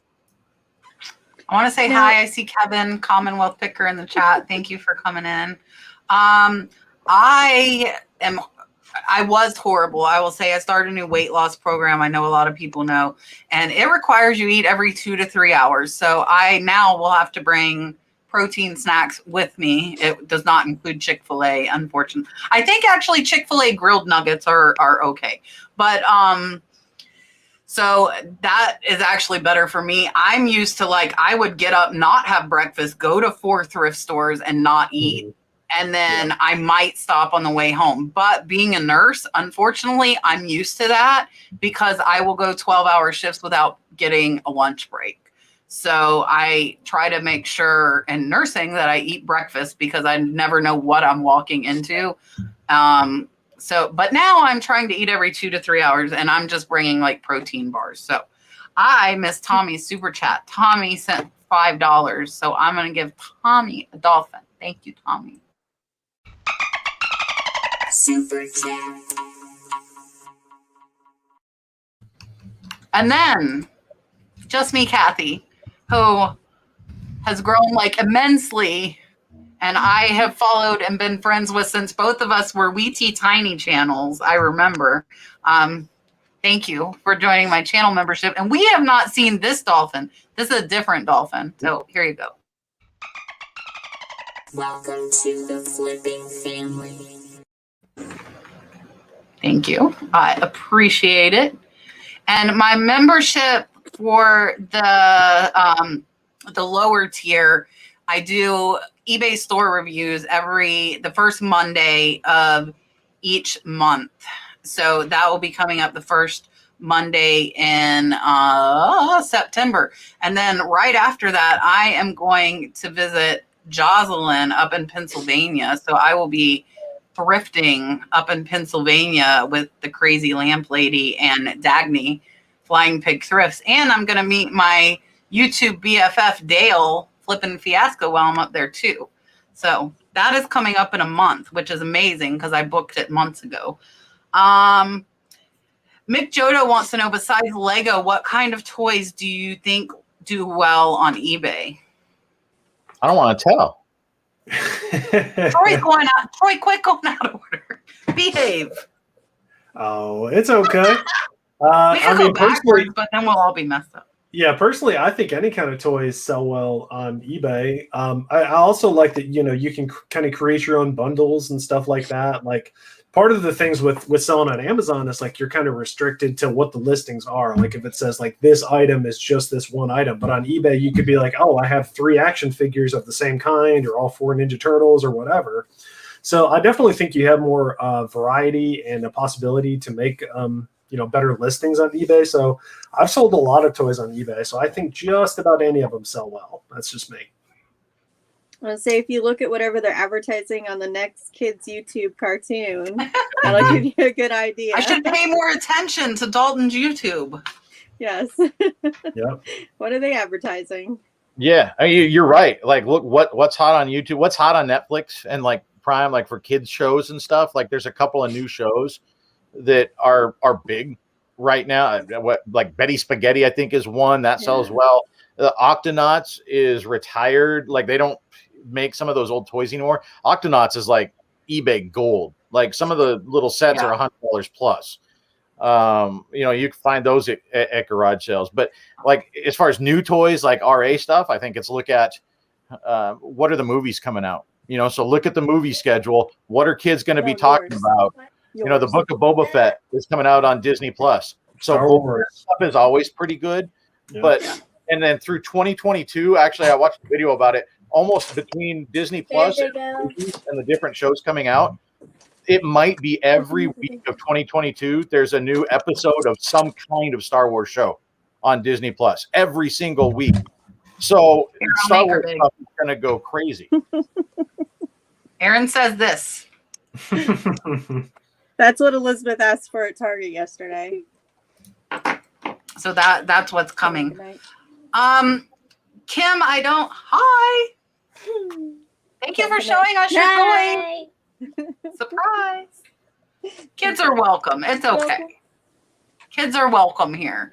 I don't know that we answered this. Does anyone pass their eBay discount shipping rate on to the buyer? No. Negative. That's where I get my money for my shipping supplies. Right. Hello, Dante, Prison to Profit. I see you in the chat as well. I will combine shipping. I mean, that's not exactly but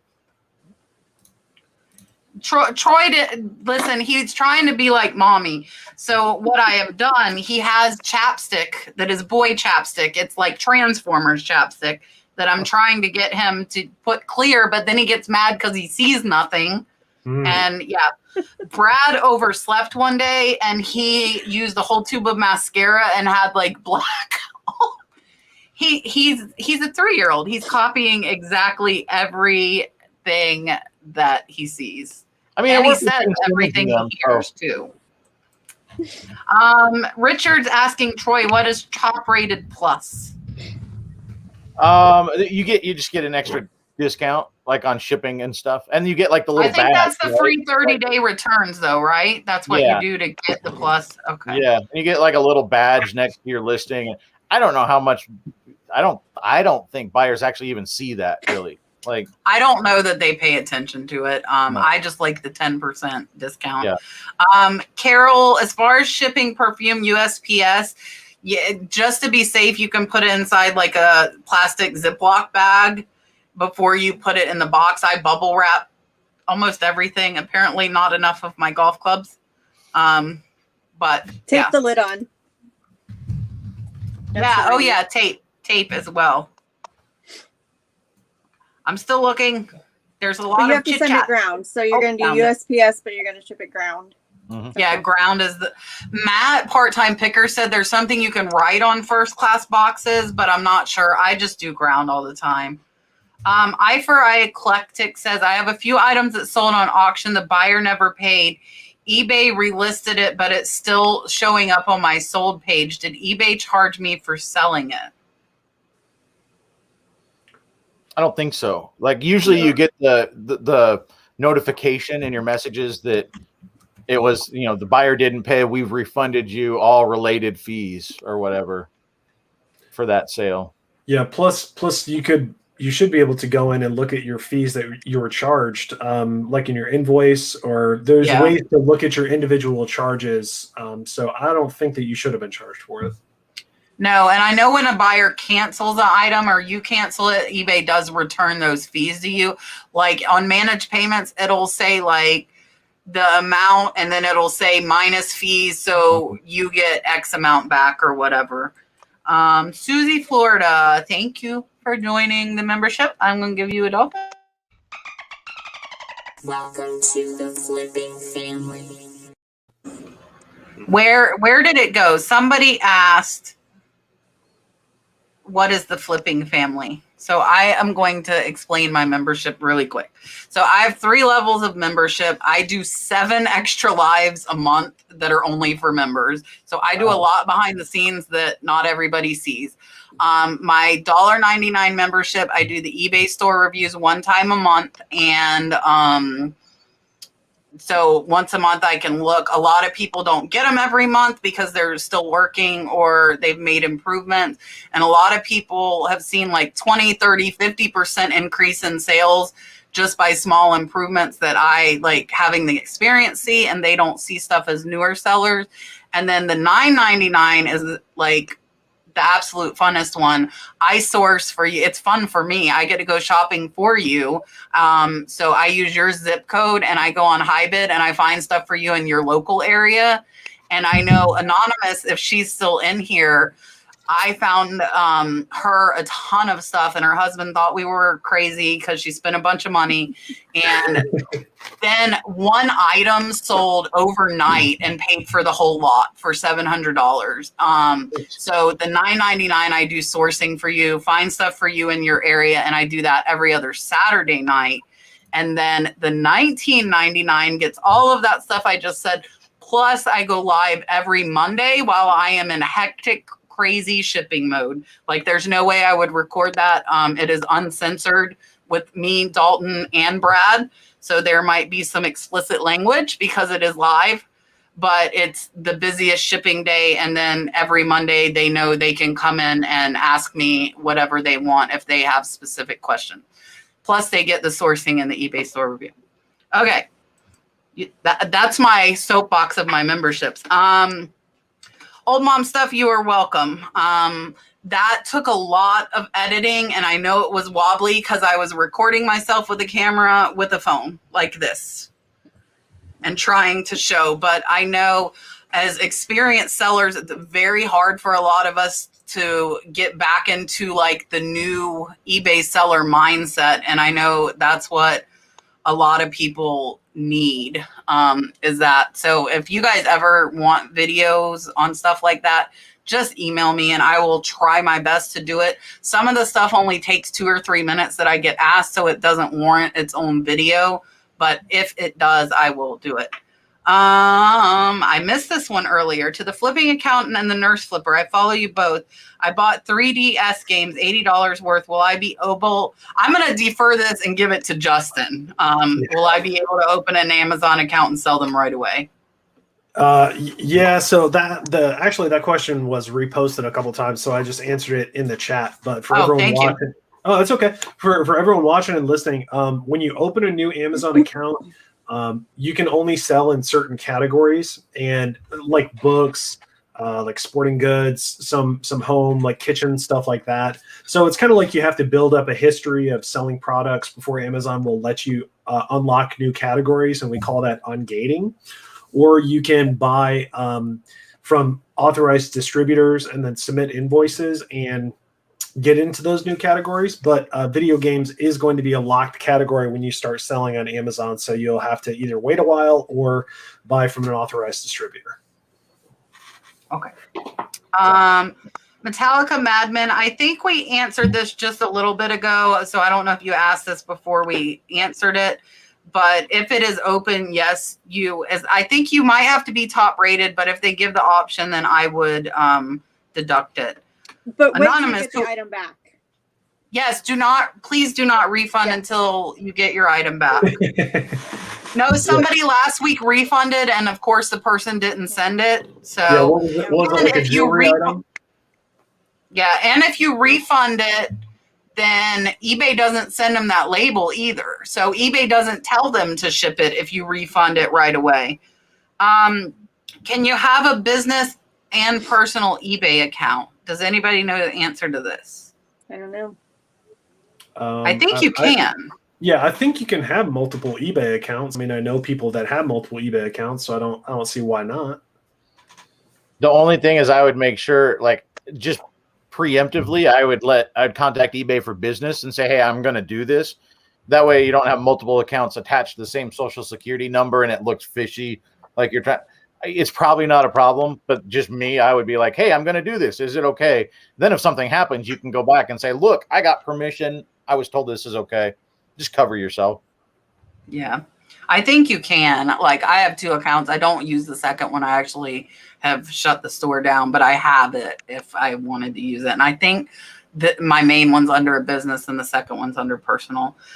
Kim wants to know, with listing limits on the stores, if you have the max number of listings active and the next month starts, does that mean you can list additional items the next month without paying per listing?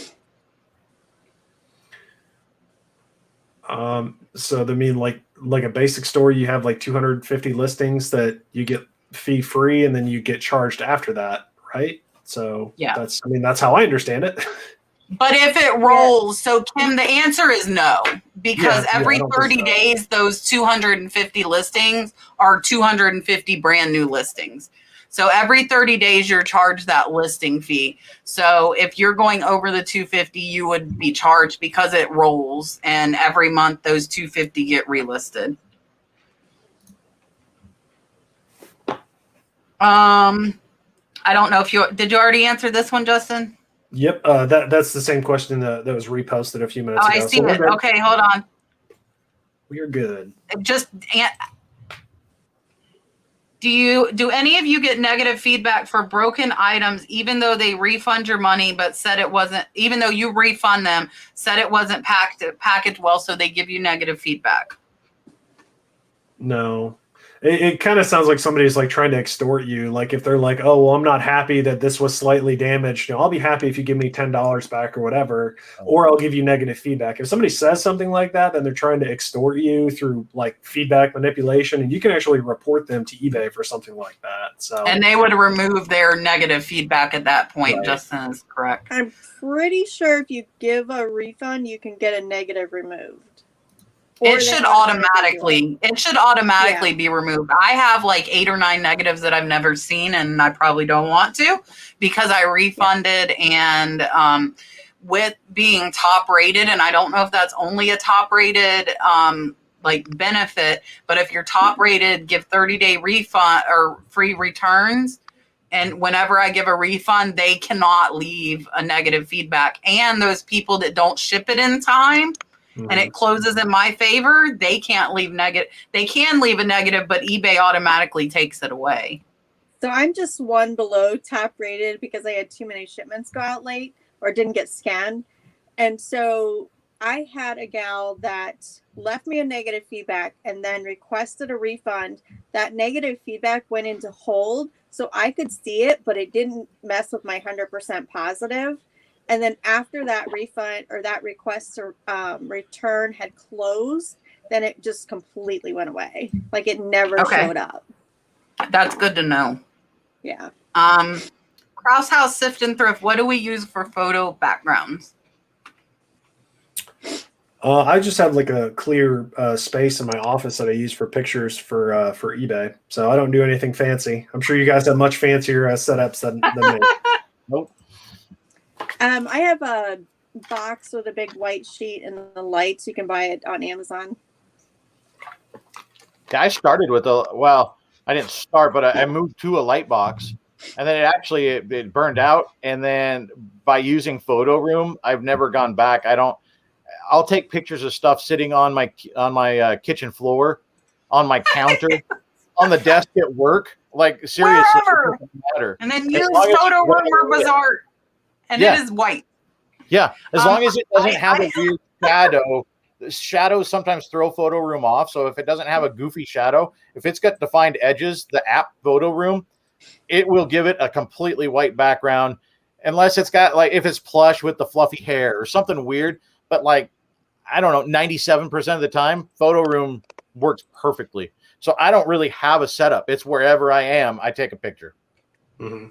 Holly said I missed a super chat. I looked on YouTube and I think I got them all. I'm just super behind because we have 330 people chatting and I am slow. So my guests are seeing it way before I am because I'm slowing it down to watch for questions. But if I missed one, tell me. And if you guys see them saying which one I missed, please let me know. And I use photo paper. I use white photo paper. But like Troy said, I throw stuff on the carpet, like my blankets and my photo editing video. Like I throw stuff wherever and use Bazaar to remove it. And I see the new $4.99 super chat from Kathy. We will get that after this question. What are some of your bucket list items? Yes, they know me, glass and pottery. Yes. Bucket list items To find, like, what would you want to find? Right. Yeah. So I've never found any like high value sealed like video games before. Like I think that would be kind of cool because like I watch different channels. You know, like I told you guys, like I like to watch thrifting channels, and sometimes they find like just really cool old sealed video games. And they get them graded, and then they either keep them or sell them or whatever. So I'd like to find like some like super old sealed collectible video games. I think that would be really neat. That's just me, just a personal kind of a nerdy thing, I guess. But. How about you? I've sold a couple of the highest priced item I've ever sold, I think, was $500, and I found a Chanel vintage belt for $1 at Goodwill. I mean, that's all I can hope for, right? So I don't know that it's one specific item, but just that huge return on investment. The things that surprise me are fun. There is an artist named Joe Spoon that works in copper and brass that makes I remember items your that Joe Spoon sell stuff. fast and for a lot. And if you don't know to look for that signature, you may just pass it by and go, that is some really funky copper and brass pieces, because they're hand hammered. So, but like things like that, I know to look for now.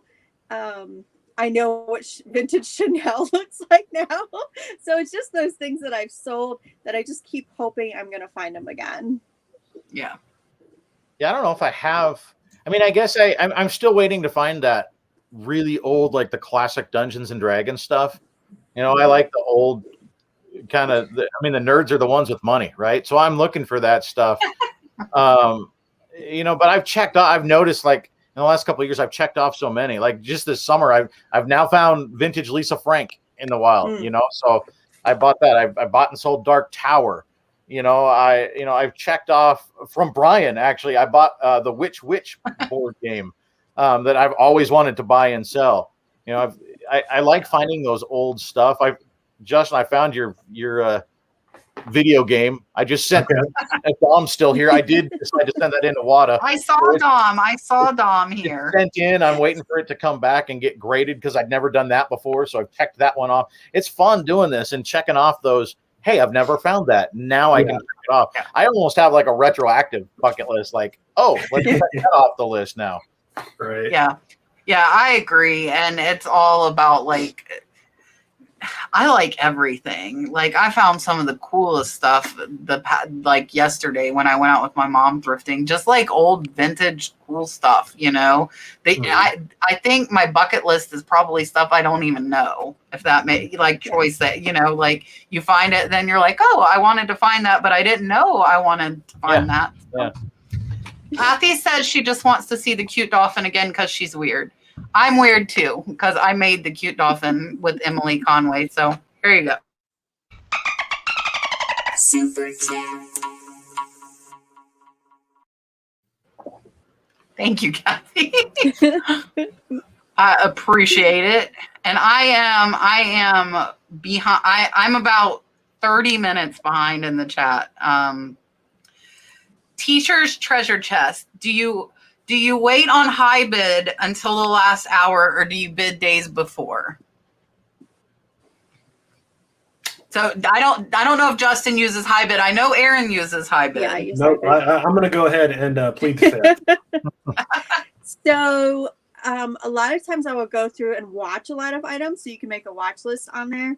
If there's something I'm watching and nobody else has put a $2 bid in, I'll throw a $2 bid in. If I think for sure there's something in there I'm going to get, and I know I'm not driving out into the middle of the country for a $2 box of clear crystal. Right. If I know for sure that I'm going to get something there, I'll go ahead and start bidding. A lot of times, more often than not, I'm waiting until that last hour. Troy, do you do high bid? I don't do a lot of online auctions. I do Mr. Buys a lot online auctions, but as far as high bid and stuff like that, like the thing is, I know Brian, I trust Brian that he's going to put quality stuff up. He's going to show the flaws. He's going to, with some of these others, you get like 2 or 3 crappy photos. And that's some of it. I love the crappy photos. I know you do, because you can roll the dice. And I know there's something in there. Yes, it's gambling. When you know what you're looking for, like my new photos are good. Right. The worse the photos, the better luck I have. Kat's got a ranch that she can put this stuff on. I have my garage and it's overflowing, so I have to be a little bit more picky. So, and very often, the way that you're going to win at auctions online is to buy bulk, because the shipping cost is in there. Right. So I just don't do a whole lot of auctions. So if I know I am going to bid on them, I will place one bid because I pay more attention to my current bids list than my watch list because I go bazonkers on my watch list. So I will place one bid. And I'm not going to keep raising it. Like if they auto raise me, I just leave it. So I place one bid, and then at the end, I wait until there's about 3 to 5 minutes. And high bid is pretty much all soft close. So if you bid the last 2 minutes, it extends 3 to 5 minutes. But my little local auction site, I place no bids. And I wait until there's 5 seconds remaining. They have no idea what's coming, and I'm the one who swipes it away from you if it's not a soft close. So if it's not a soft close and not high bid, I will wait until there literally are 5 seconds remaining and hope they aren't paying attention. And I take it. I had it happen to me one time, and that was enough. Like I decided to be the guy doing it, not the guy getting it done too. So yeah. Metallica Man, I just want to highlight this and say that is awesome. I've been on keto for a few months, down 73 pounds since March. That is absolutely amazing. I know my husband, the first week of our thing, lost 13 pounds and I lost 4. And I'm like, dude, you suck. Not really. He's doing great. But, you know, it's still kind of like, still burns a little bit. Can't help it. And everybody yelling at me like, you know, oh, I didn't know that, Brian. Brian, are you still going to be there? I know he's moving. When's Brian moving? There's a lot of stuff still Next there. week, I think. Huh? I think But it's it's next still week. there? Yeah, the warehouse is it's gonna take them. What did you say, Brian? Like 6 months to empty that thing? Okay. I'll move some of it for you. I'll like rent a U-Haul and take it back to my house. Watching Kat walk into Brian's warehouse is a video in and of itself. Just I want to see the reaction. It'd be like It'll a little. be a series. It'd be like an Easter egg hunt. Yeah, Kathy, if you guys are near there, tell me, and I will try and meet up with as many people. Yeah, Brian, I'm going September 9th to the 12th, I think. I'm going to defer this to Justin, and he might hate me. As a new reseller, should I form an LLC? As a new reseller, should I form an LLC? Well, an LLC gives you protection, a limited amount of protection from the things that you sell and customers and stuff like that. So are you selling things that you think you need to have protection on? Are you selling consumable things that people are going to eat?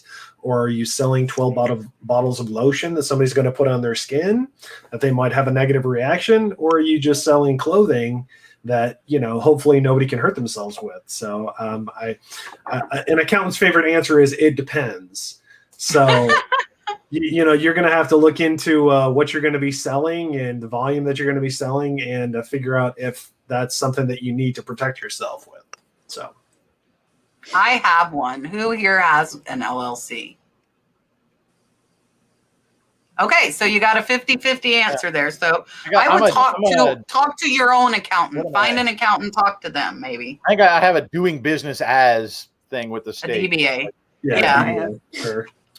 That's all I have. Nishard Patel, thank you. We all appreciate you watching us from India. Thank you so much. Wow. Kathy would like to buy Justin dinner to do her taxes. Richard, do not curse us. Hold on. I've tried auction on some item, but it doesn't work for me. No bids.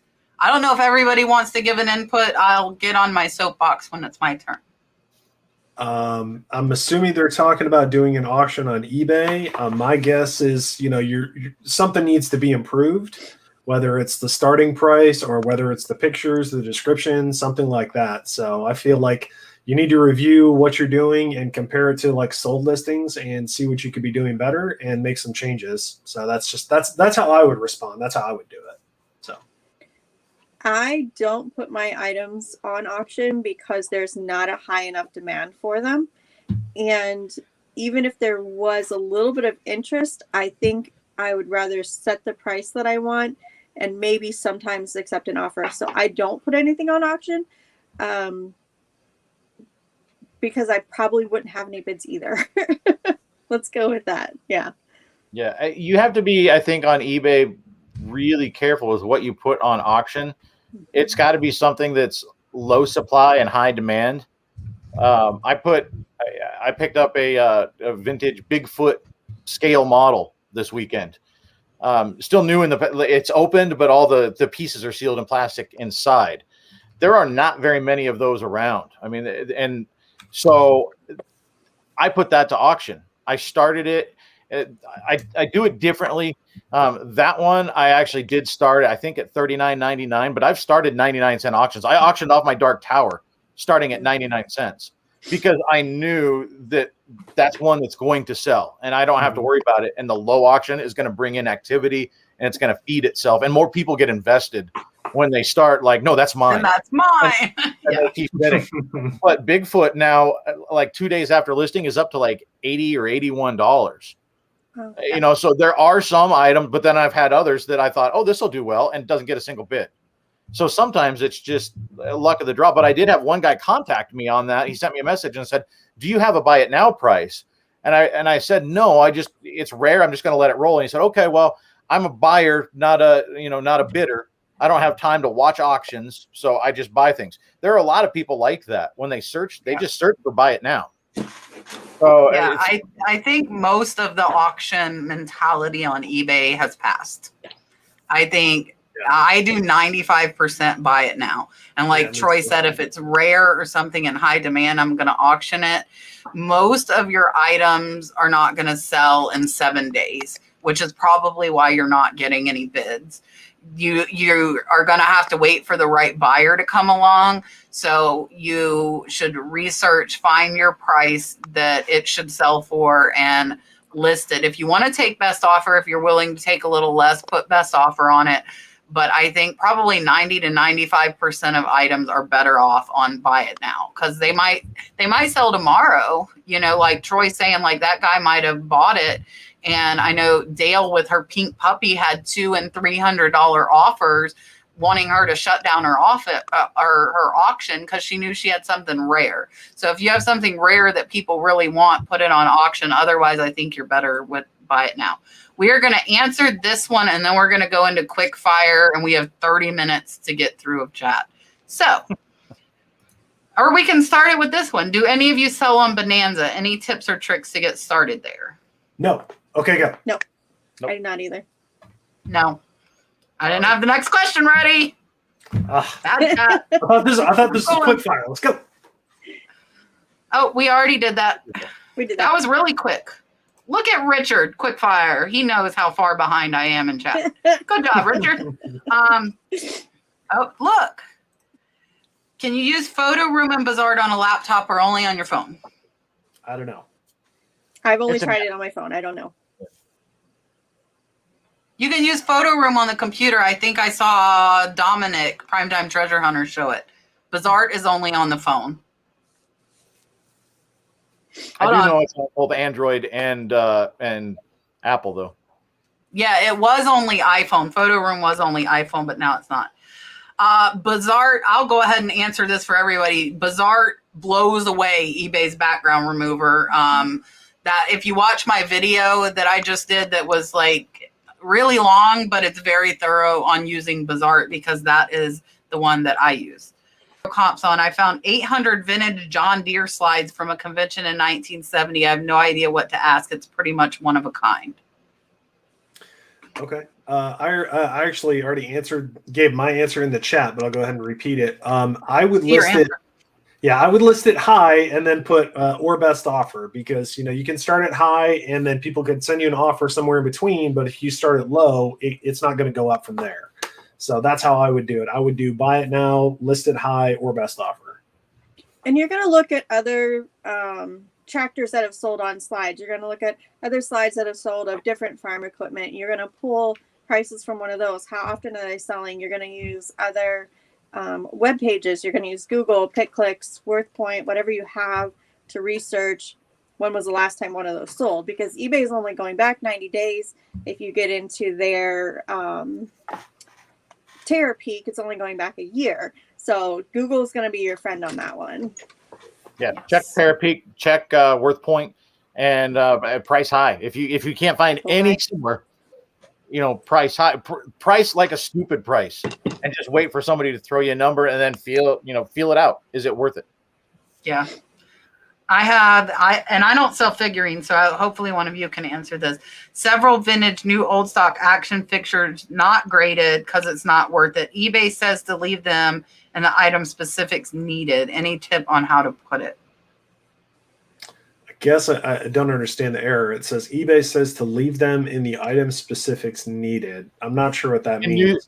In new specifics on like cards and stuff like that, it'll say graded and stuff like that, and it'll ask for who graded it, and it goes stupidly deep down. I think you can type in your own answer though, Renee, and get around that and put NA.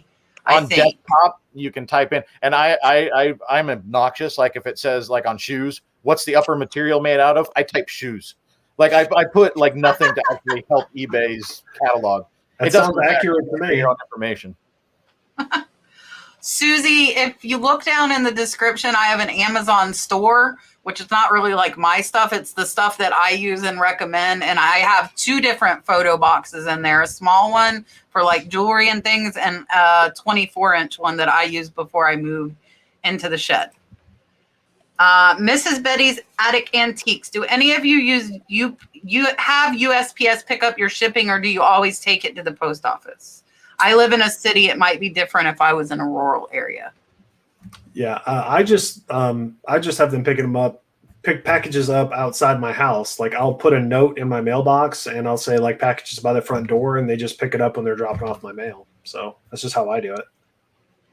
I was scheduling a pickup through USPS for my regular carrier to pick them up, and my carrier said to me one day, "Hey, did you know you can take these out back to the dock and just drop them off?" And I said, "Well, I'll do that then." So I dropped mine off in the back of our post office on the dock. Yeah, they do scan them all. I take mine to the post office. I mean, my post office is open till 6, so a lot of times I do a late run, and I can send some stuff out the day it was purchased and get it out ahead of time. I get great feedback for how quickly I get stuff out, and part of that is why I do that. Plus, you can deduct your miles. I bring mine all to the post office. We used to have her pick up, but I mean, we would fill her Jeep on a Monday, and that's not very nice to do to them. So I could, but I don't. How did you form your LLC? So I guess that's for me and Justin. Sure. So I kind of have an advantage because I'm a CPA and I know how to do that stuff. But to make it a little easier on you, what you can do is you can go to your state's Department of Revenue website, and you should be able to download the LLC forms there. Most of them have instructions, and it walks you right through it. It's really not that tough. So if you feel like, if you feel like you could tackle doing like a legal form like that, I would just try to fill it out myself personally, because then you could save yourself the $200 or $500 or whatever a CPA or a lawyer would charge you to do those things.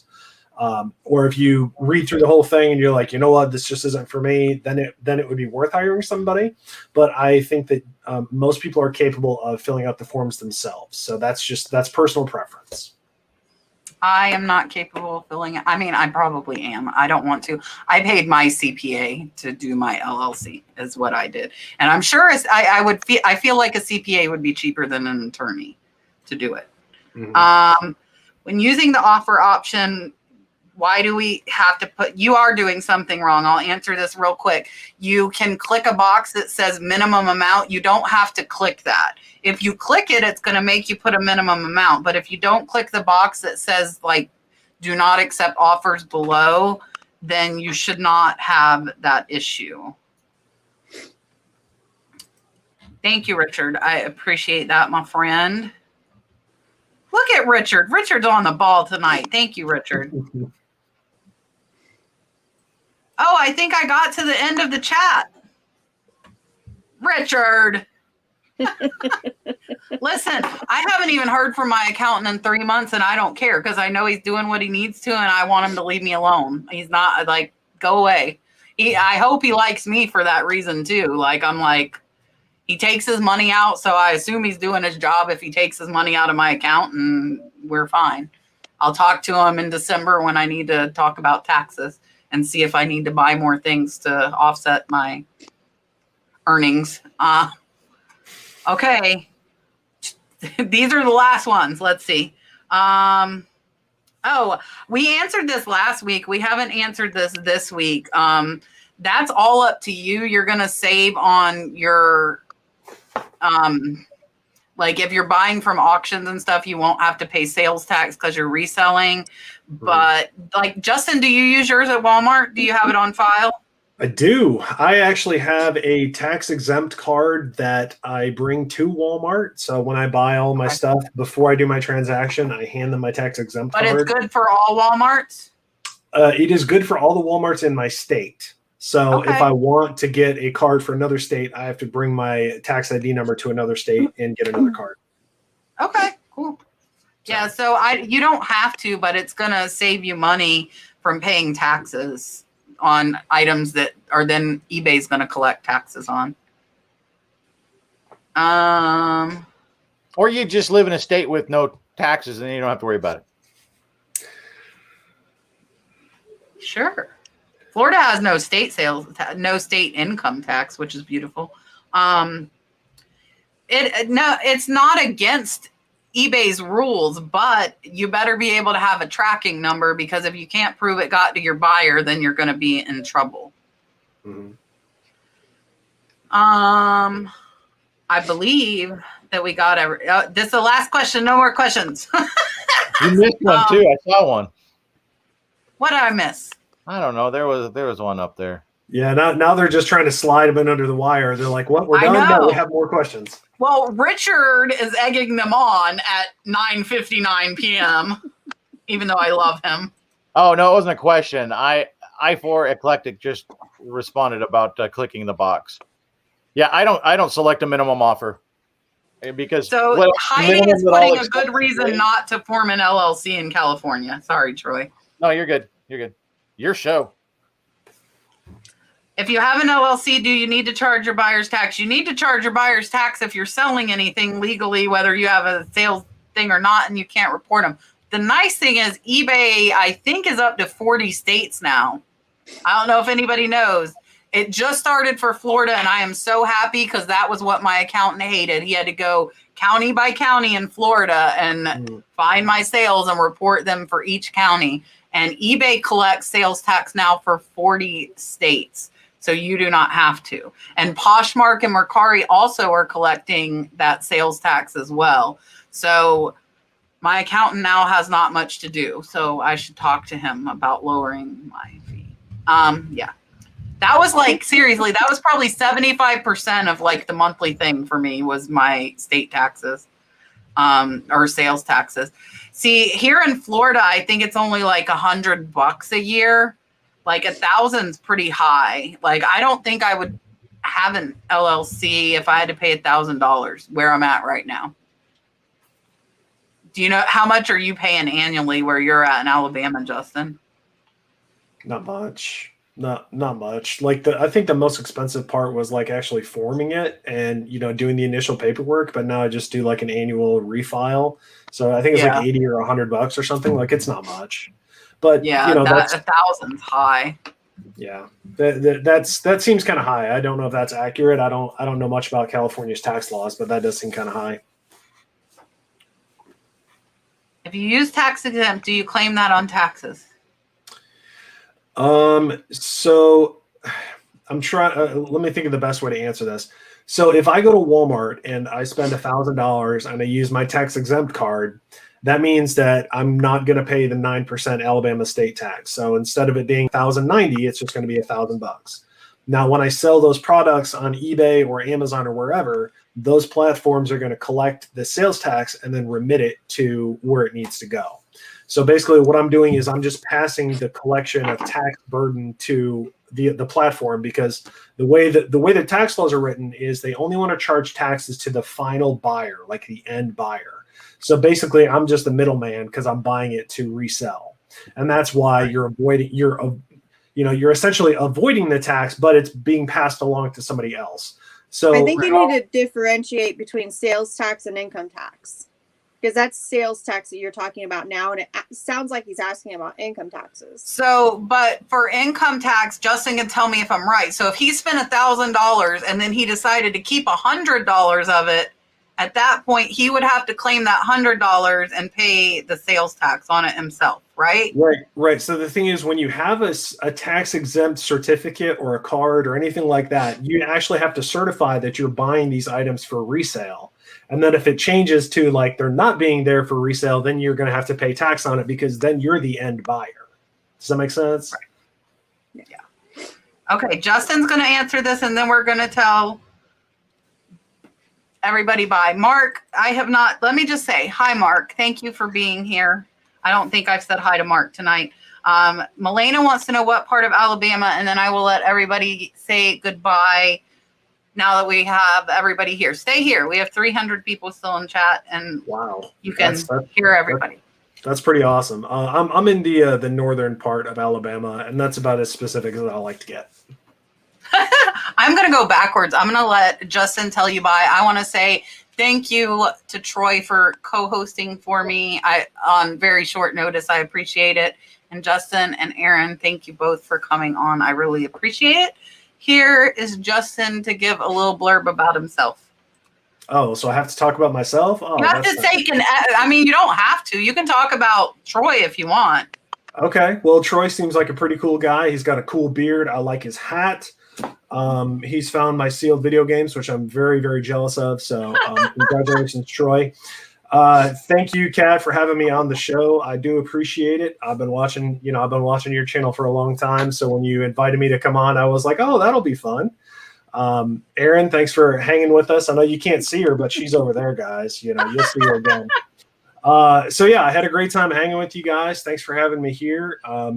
If you want to learn about, selling on Amazon or retail arbitrage, or I'm going to start putting out instructional or tutorial videos on stuff like that on my channel. So if you guys are interested in learning about any of that stuff, check my channel out. Otherwise, you're already subscribed to the best channel for thrift content and entertaining videos. So thank you guys for having me. I really appreciate it. Thank you. Here's Erin. Hey, thanks for having me again. I appreciate it. I'm glad to be back. I just have my small YouTube channel I post to a couple times a month, mostly what sold videos. If you want to see what tell them about your live show, Erin. Tell them about your live show. So on Thursday nights, I swap back and forth between my channel and the Small Town Picker channel. And we do a live show on Thursdays at 6 Central, 7 Eastern. And we just come on and chat, chat about reselling. So yeah, it's pretty basic, straightforward. A lot of what I do is now over on Instagram. So I show what I'm hauling and bringing home over there, typically in a live video or IGTV. I post a lot of pictures of what's selling. That's where I love to share what's going on in reselling because, it's just me here at home that's doing it. So it's nice to have everybody to talk to about it online. All right. Here's Troy. Here I am. Kat, thanks for asking me over. It's always fun to be on the show and to hang out with you. And Erin and Justin are fantastic. And if you're not subscribed to Kat, subscribe to Kat. Subscribe to everybody here in the. Yes, I have the link all below. Yeah, yes. So go find them. They're easy to find. Subscribe down there. Subscribe to me. I'll put in the shameless plug. The channel's growing and it's cool. It's a slow roll, you guys, to build something up on YouTube. And I'm starting to see that build up now. And it's really, really cool. We're putting out some neat videos right now. I've been really happy with the videos lately. One's dropping tomorrow. So I'm very excited about where the channel's going. And find me on Instagram, Mountain Man Treasure on Instagram as well. So, yeah. I think all of us are on Instagram, guys. So definitely if you're on Instagram, check everybody out. That's a good place to get some knowledge. Doreen is correct. All of these guys I am friends with and have watched for a long time. So check everybody out. We will see you next week on Tuesday. I was bad. I didn't look at who's coming on, so I don't know. But I will see you next Tuesday, 8 p.m. Eastern Standard Time. Same